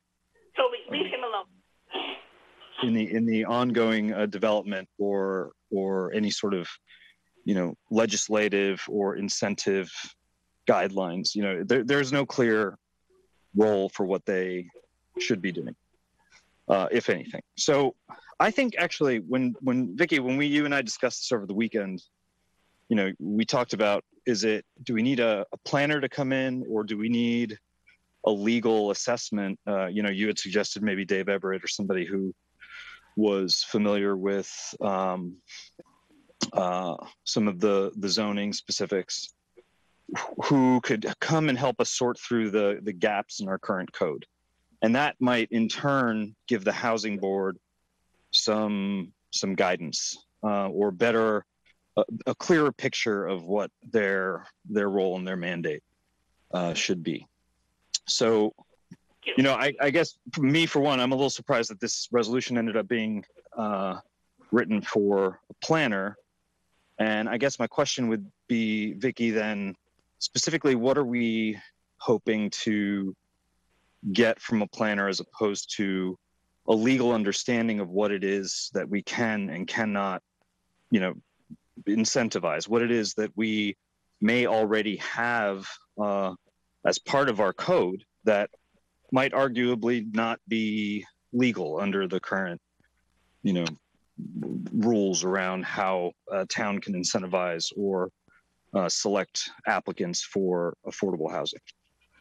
So that's my first question to you, Vicky, then, is maybe if you could help us help clarify for us why a planner here instead of a legal assessment of our existing code. Well, we have a planner. We just haven't used her, but the planning AKRF is a very good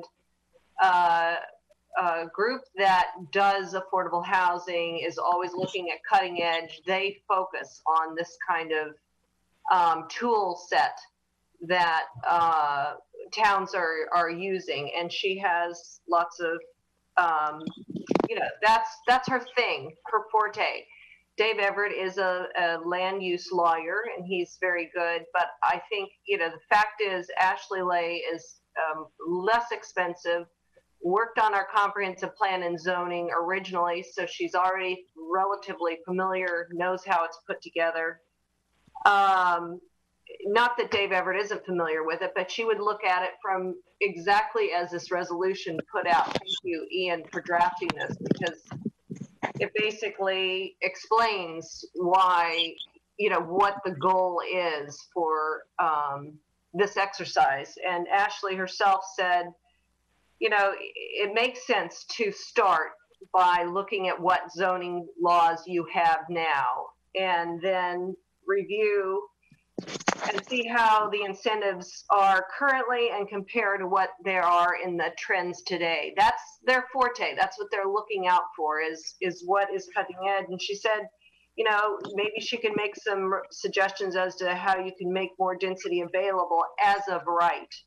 So in other words, if the town says, look, we really need affordable housing, and you can only make it affordable by, you know, high density housing, you know, townhouses, multifamily, triplexes, duplexes, ADUs, we need to increase that housing supply now. She's already got those things right in the back pocket, and she can answer those questions. She's used to working with people, and frankly, she's cheaper.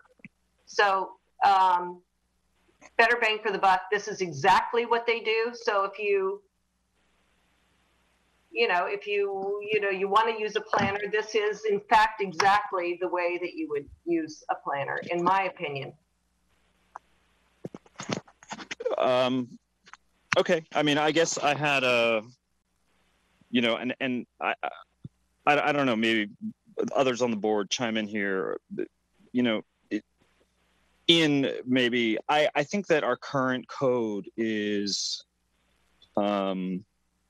very unclear. I don't know if you saw the questions that were submitted by the prospective developer, but you know, some of the questions that were asked, at least I, just on review of the code and review of the questions that were submitted, I was unable to point that person to any sort of good guidance or clarity on answers there.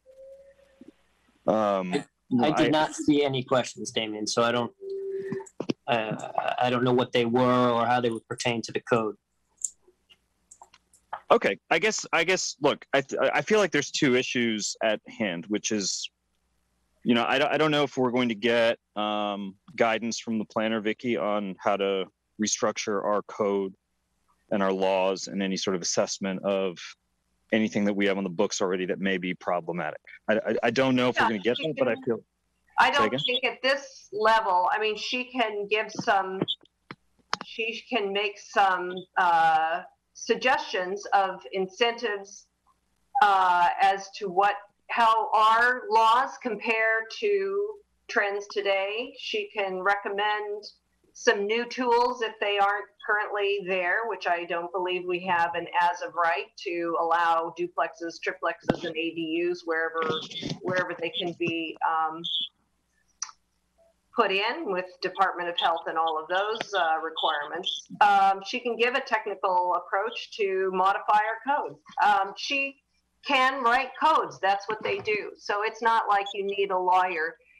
It'd be like getting a brain surgeon in and you really just need an appendectomy. I don't really know enough about it, the levels, but she is $195 an hour, not inexpensive. But a lawyer is, or Dave Everett is, I think, $225. So, she's our town planner. Why don't we vote on this? And if people feel that they want to give this to a lawyer instead, that's fine with me. Well, I agree. We should vote on it, but we're having a discussion because, I'm not clear on exactly, I'll give another example. So my understanding based on our conversations to date with the housing board, and, we have a lot of people who are pretty familiar with our zoning code on that board, is that our zoning is currently very permissive to multifamily homes, pretty much, in any district. And it's relatively friendly to ADUs. That's again, just my takeaway from conversations with folks on the housing board. I wouldn't, I have no issues hiring a planner, but I would want to direct them with some goals beyond,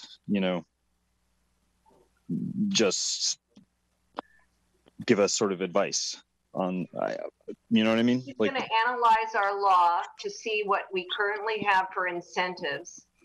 And then the housing board can understand better where their time and efforts should, and the town board as well, where to best focus their efforts.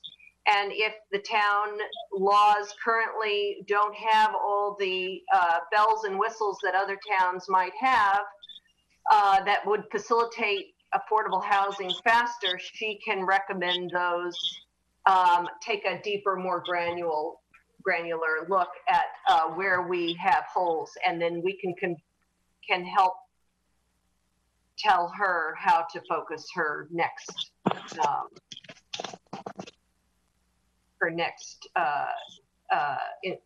directive, where she should focus her thing. I think what we want is more affordable housing in Amenia. So she is going to look at our code. That's the place to start, right? Start with what we have, and that was an excellent suggestion I heard by her.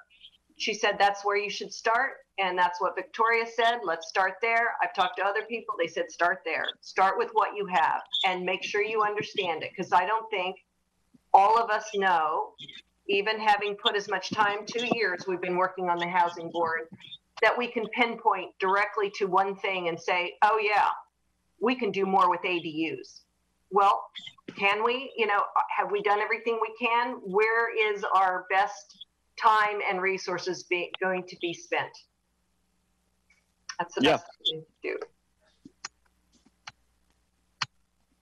Okay. So that's fine. I mean, I'm definitely supportive of any step we can take to help provide more clarity to that team. So all good there. I do just want to note, I would be remiss if I didn't, and I want the board to be comfortable with their vote on this tonight, but a member of the housing board is also an employee of AKRF. Just, I'm sure there's no conflicts there, just FYI. Make that clear before you make your vote. I'd like to also mention that Dave Everett, I think, has donated his time to the planning board. I mean, I don't think it's a negative to have people from a firm volunteering or waiving their fees now and then for causes that they think are worthy for the town's benefit. Agreed, but if the recommendation then comes to hire their firm to do work, then that's possibly. Oh, we hired AKRF at the beginning of the year, right? Correct. They're on retainer. They're on retainer. Or as needed. Roll, please. Supervisor Brody? Yes. Councilpersons Doyle? Yes. Gutierrez? Yes. Morris? Yes. Emoji? Yes.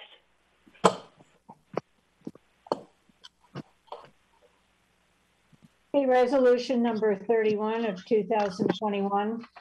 Resolution awarding contract for the Town of Amenia Downtown ADA Improvements and Sidewalk Replacement Project. Whereas the Town of Amenia applied for and received a grant from the Community Development Block Grant Program in the amount of $71,000 for the construction of sidewalk improvements in compliance with the American Disability Act, which included the replacement of 120 linear feet of deteriorated sidewalks along US Route 343 in the Town of Amenia. Whereas the Town of Amenia duly solicited requests for proposals for engineering services for the design and construction of the sidewalk improvements, as well as for the preparation of contract documents and bid specifications.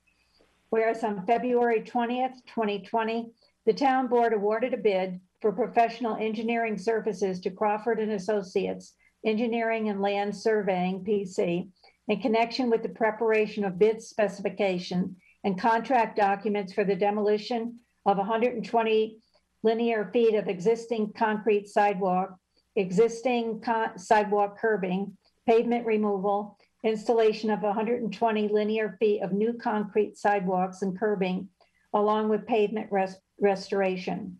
Whereas requests for proposals for the sidewalk replacement project were prepared by Crawford, duly published, and the following proposals were received. TJR Excavating Contractors Incorporated, $49,750. Landscape Incorporated, Nikki Dix Excavation, $37,925. Landworks Excavating Incorporated, $31,236. Woodland Manor LLC, $45,034.73. Champion Maintenance Contractors Incorporated, $16,966.75. Linda Holding Corp. DBA Maggio and Sons, $59,750. Contact Construction Technology Incorporated.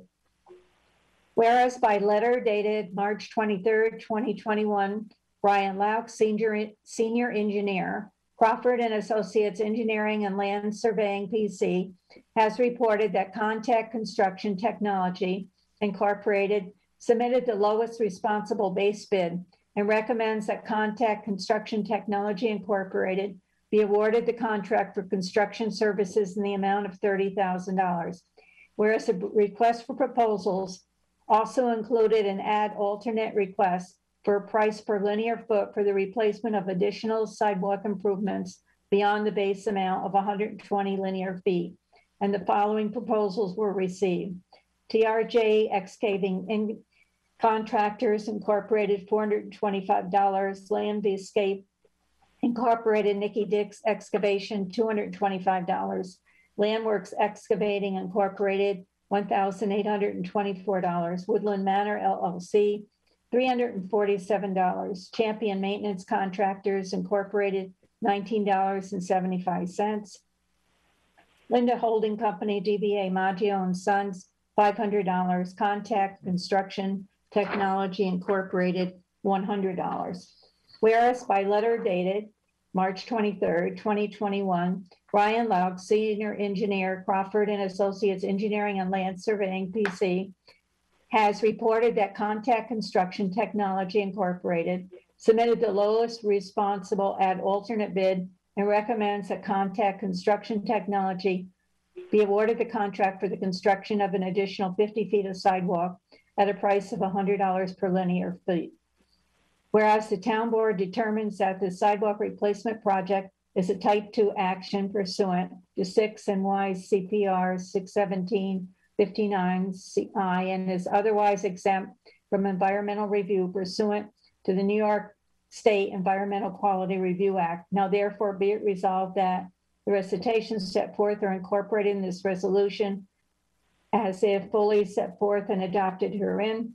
The town board of the town of Amenia hereby awards the contract for construction services for the sidewalk replacement project to Contact Construction Technology Incorporated for the demolition and reconstruction of 120 linear feet of existing concrete sidewalk, curbing and pavement removal in the amount of $30,000. The town board of the town of Amenia hereby awards the contract for construction services for an addition 50 linear feet of sidewalk to Contact Construction Technology Incorporated. For the town board of the town of Amenia hereby authorizes and directs the use of the community development block grant funds to pay for said construction costs.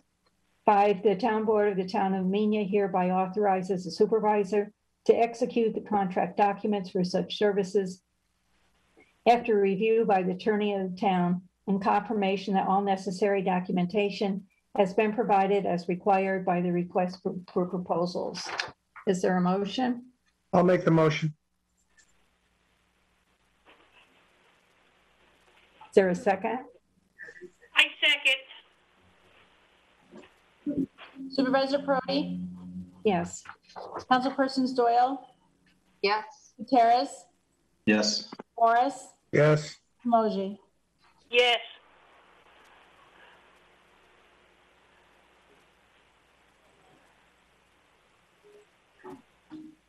Okay, you were sent the information on the replacement server.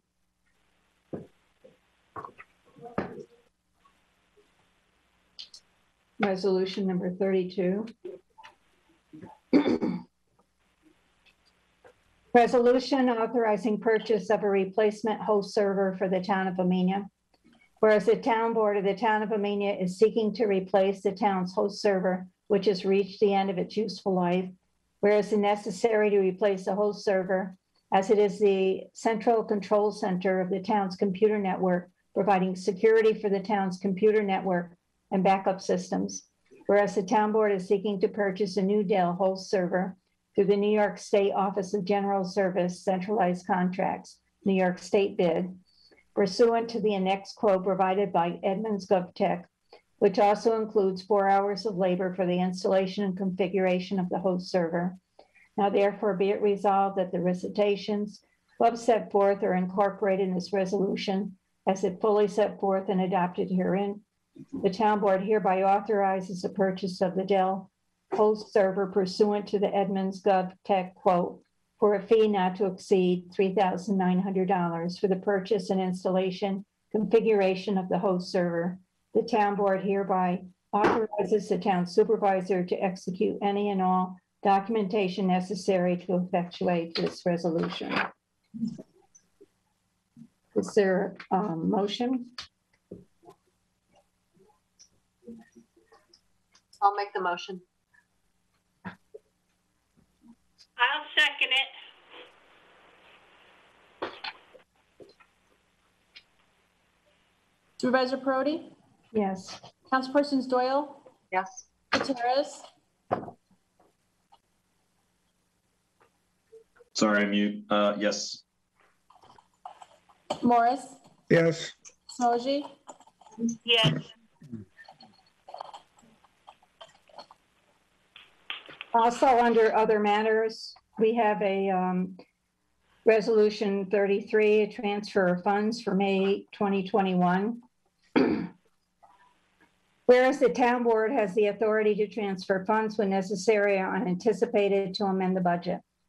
Whereas the budget amendment in the general fund, increasing expense line 13554.01.044, assessor CE certs by $29,700 and decreasing 19004.01.049 special items CE contingencies by $29,700 for unanticipated Silo Ridge cert legal costs.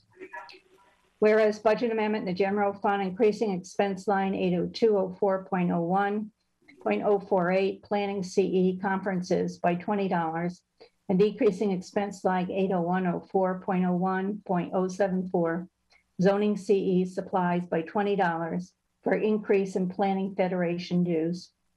Whereas budget amendment in the general fund, increasing expense line 51324.01.062 garage CE maintenance by $14,800 and decreasing expense line 19,004.01.049 special item CE contingency by $14,800 for highway garage roof repairs.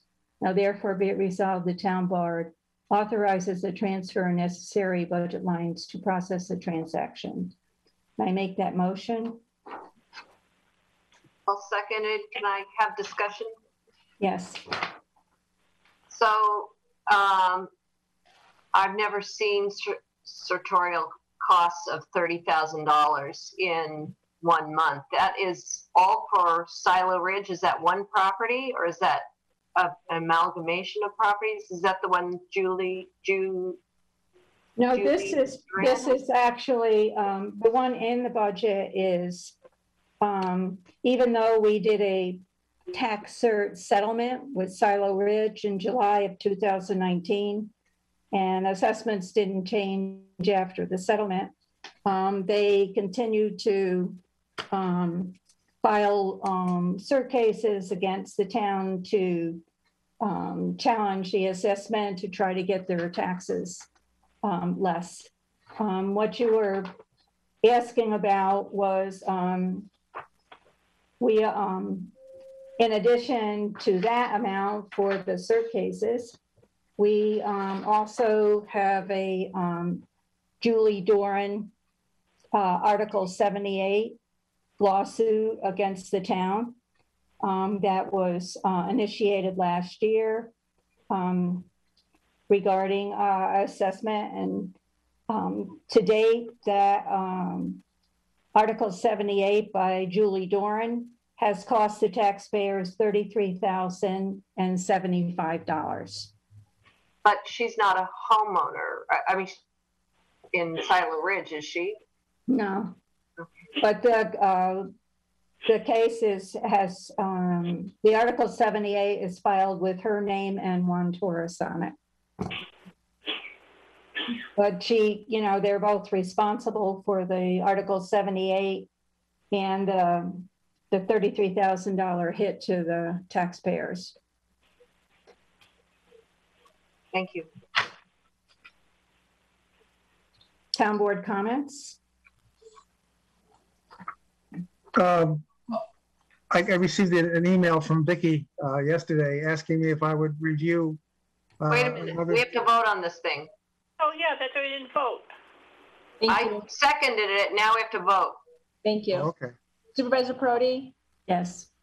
Councilpersons Doyle, Yes. Gutierrez, Yes. Morris, Yes. Moji. Yes. Thank you. I was waving. Thank you, Vicki.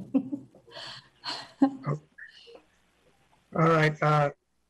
As I said, I received an email from Vicki yesterday asking me if I would review another draft proposed agreement sent by USource, which I have done. And it's interesting because it says underneath USource's heading, it says your trusted energy advisor. And yet in the body of the agreement itself, they don't want to take any responsibility for anything. it's just an agreement that is one-sided. There's no accountability. To give you an example, it says that USource and its owners, directors, officers, etc., shall not be liable in tort or contract or otherwise to client, meaning the town, or any third party for the use, dissemination, or reliance on the services, information, and or advice provided. It basically says that we are doing this at our own risk, that we're not supposed to rely on anything that they have said to us. And their liability also is limited to the fees that they receive up to a 12-month period. So as far as I'm concerned, there are other problems with the agreement. Those I think could be resolved, but the lack of accountability is what really bothers me the most. That's about all I have to say about it. Thank you for looking at it again, Jim. It was worth an effort to see if we could save approximately $3,000 a year in our utility bills. But if our liability exceeds those benefits and it's not, we can't sign this, then we'll move along. Or maybe there's other communities, other consultants who can connect us with a community solar project and save us some money. Yeah. That's all I have. Is there any other town board comment? Memorial Day is Monday, May 31st, and we will be having a very brief celebration or ceremony in Fountain Square at the intersections of Route 22, 343, and 22, 44, and 343. So it's right in town at the stoplight. You can park at M&T Bank or Four Brothers. It will start at 11 a.m. and it will be over probably by 11:05 a.m. We're going to do a very brief ceremony led by VFW Post 5444. We're going to do the laying of the wreath at the Veterans Wall and play taps and maybe a service prayer, and that will be it. So we'd love to have you come following safe public gathering protocols. Thank you. Hello? Can you hear me? Yes. Did you have any comment? Yes, I do. I have like several. Okay. Go ahead. Well, this weekend, the Indian Rock Schoolhouse is having a bake sale starting at 9 a.m. in the Fresh Town Plaza and a little section between the Amenia Drugs and Fresh Town. And Victoria, are you baking a cherry pie this year? No, I'm not. I'm doing banana breads. Oh, it's actually Saturday. Saturday the 22nd. Yes. Did I say, yeah, Saturday the 22nd. Banana bread, well, okay, I'll buy banana bread. All right, cherry pie. So the other thing is the South Amenia Presbyterian Church is having a roast beef dinner, and you have to call up and make a reservation for it. You can pick up the meals between 4 and 6, and the number to call is 877-3939. And the meals cost $15 to support them for that. And what is the date? And what is the date and the hours? It's Saturday, May 22nd. On the 22nd. Yeah, there's this Saturday coming. Everything is this Saturday. Believe me, And what time are they can you pick up the dinner? From 4 o'clock, they start. You can start at 4 o'clock, and it goes to 6 o'clock, I believe it is. So you can call and they'll reserve your meal, and you just go. When you go there, you pay them the $15, and it's going to be wonderful.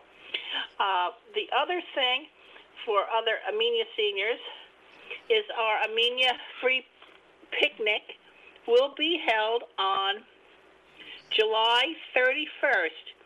It's going to be a pickup and there'll be 2 locations to pick up the meal, one in Amenia and one in Tally Ho.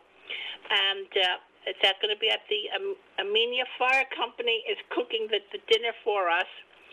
So you need a ticket to pick up this meal. So there'll be flyers coming out which will say where to get the tickets from or who to get them from, and of course it's me. So if you want to see me on a Tuesday at the town hall in the morning, I'm there. Or if you want to Tally Ho, see me down usually around on a Thursday at Tally Ho. You can see me down there to get the tickets. You need the ticket it's free. The meal is free, but to pick up your meal, you need that ticket. And when you sign up, you must tell me if you're going to pick it up in Amenia or at Tally Ho. Those are the only 2 locations. And no ticky, no lunchy. That's it. You want to give them your telephone number, Michelle? Yes, my telephone number is 877-9430. Just call me up. I'll put you on the list, and it'll be great. The other thing, we're going to have our trip to Lake George, which is in August, Wednesday the 18th, and it's $42 to go on the trip. The flyers will be coming out, and it'll be getting on the TV and all the other appropriate places for it. So again, you call me for it, 877-9430. And again, you can pay me your ticket money on a Tuesday up in Town Hall. If you live in Tally Ho, you can pay me down in Tally Ho, usually on a Thursday by the office. Okay? It's 40 seats right now reserved. Everything's okay. Everything's fine. You don't have to worry about COVID or any of that stuff. And it's 40 seats for the bus right now. So also, if you are someone who needs to use a wheelchair or have handicap problems getting into a bus, let me know when you sign up, because I will order the bus that has the lift on it for wheelchair or people with disabilities, a little assistance into the bus. Okay? It's a special bus for that. Again, the price is $42. And then mark it on your calendars now. I know it's very far away, but it's going to fly past us so quickly, I can't believe it. Our Christmas party is going to be on December 8th. That's another Wednesday. It's going to be at the Pond Restaurant, and more details will follow as to that. They're new owners, and I've had a meal there with them, and they're lovely people. And it's going to be a sit-down lunch dinner, and so put that on your calendar. Say, I must contact Michelle for this when it happens. Okay? And basically, that's all the good news that I have for everybody this month. So once again, everybody, I hope you have a happy and wonderful Memorial Day, and come out and be at the Veterans Memorial in Amenia, or participate in any of the other veterans events that are probably going around in the state right now that you can go to. Okay? Thank you so much. You all have a wonderful weekend. Are there any other town board comments? If not, then I think we're ready for the Jim Morris. Victoria, sorry, I have one. Okay. So we had a pretty severe accident up on Route 22 in Sharon Station Road.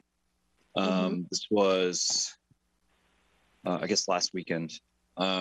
And I heard from a couple of constituents that had concerns about the speed limit in that area, signage on Sharon Station as you come out onto 22, and a few other things. So I directed that constituent to the county. I gave them the county email address to report things regarding signage. I think the yield sign came down in that accident, and you could argue that that should be a stop sign, not a yield. And I did explain the process for petitioning the state to evaluate the speed limit in that area. But I think it would be helpful if the town, if the group here had consensus, if the town could also make a recommendation to state DOT to look into the speed limit of that area. I'm not sure if you guys are familiar with what I'm talking about, but Sharon Station Road kind of forks out into a V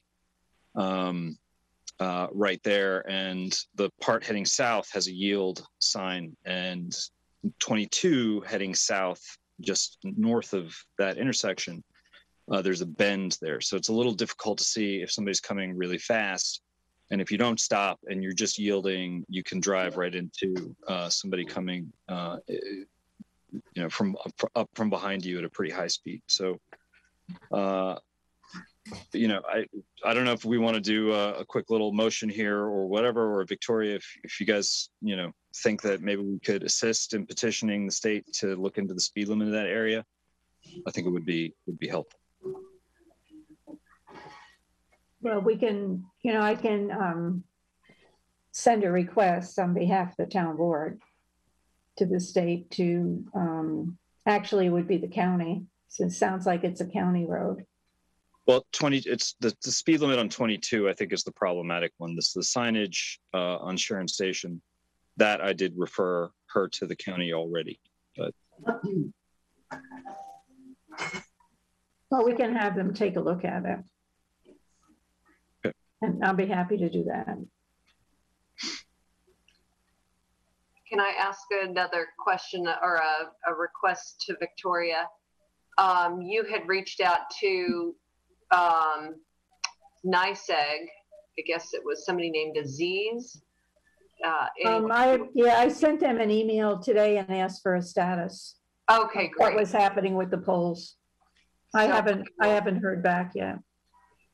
As soon as you hear back, we should let the people on Route 343 know that you have. Well, I'll send it to the full board and then, Okay. and also to them. But I did ask for a status report on that. Okay, great. I'm getting the NYSEG polls up so they can get coverage there. Yep. Okay. Thanks. Is it now time for the motion? Yes, I think so, Jim. I move that we adjourn. And I second that. Line 18. Safe travels, everyone. Yeah. I just got to the house and realized I was locked out. So Oh, you did? yeah, I'm standing outside. Okay, so Supervisor Perotti, Yes. Councilpersons Doyle, Yes. Gutierrez, Yes. Morris, Yes. Emoji. Yes. Town hall's open, Damien.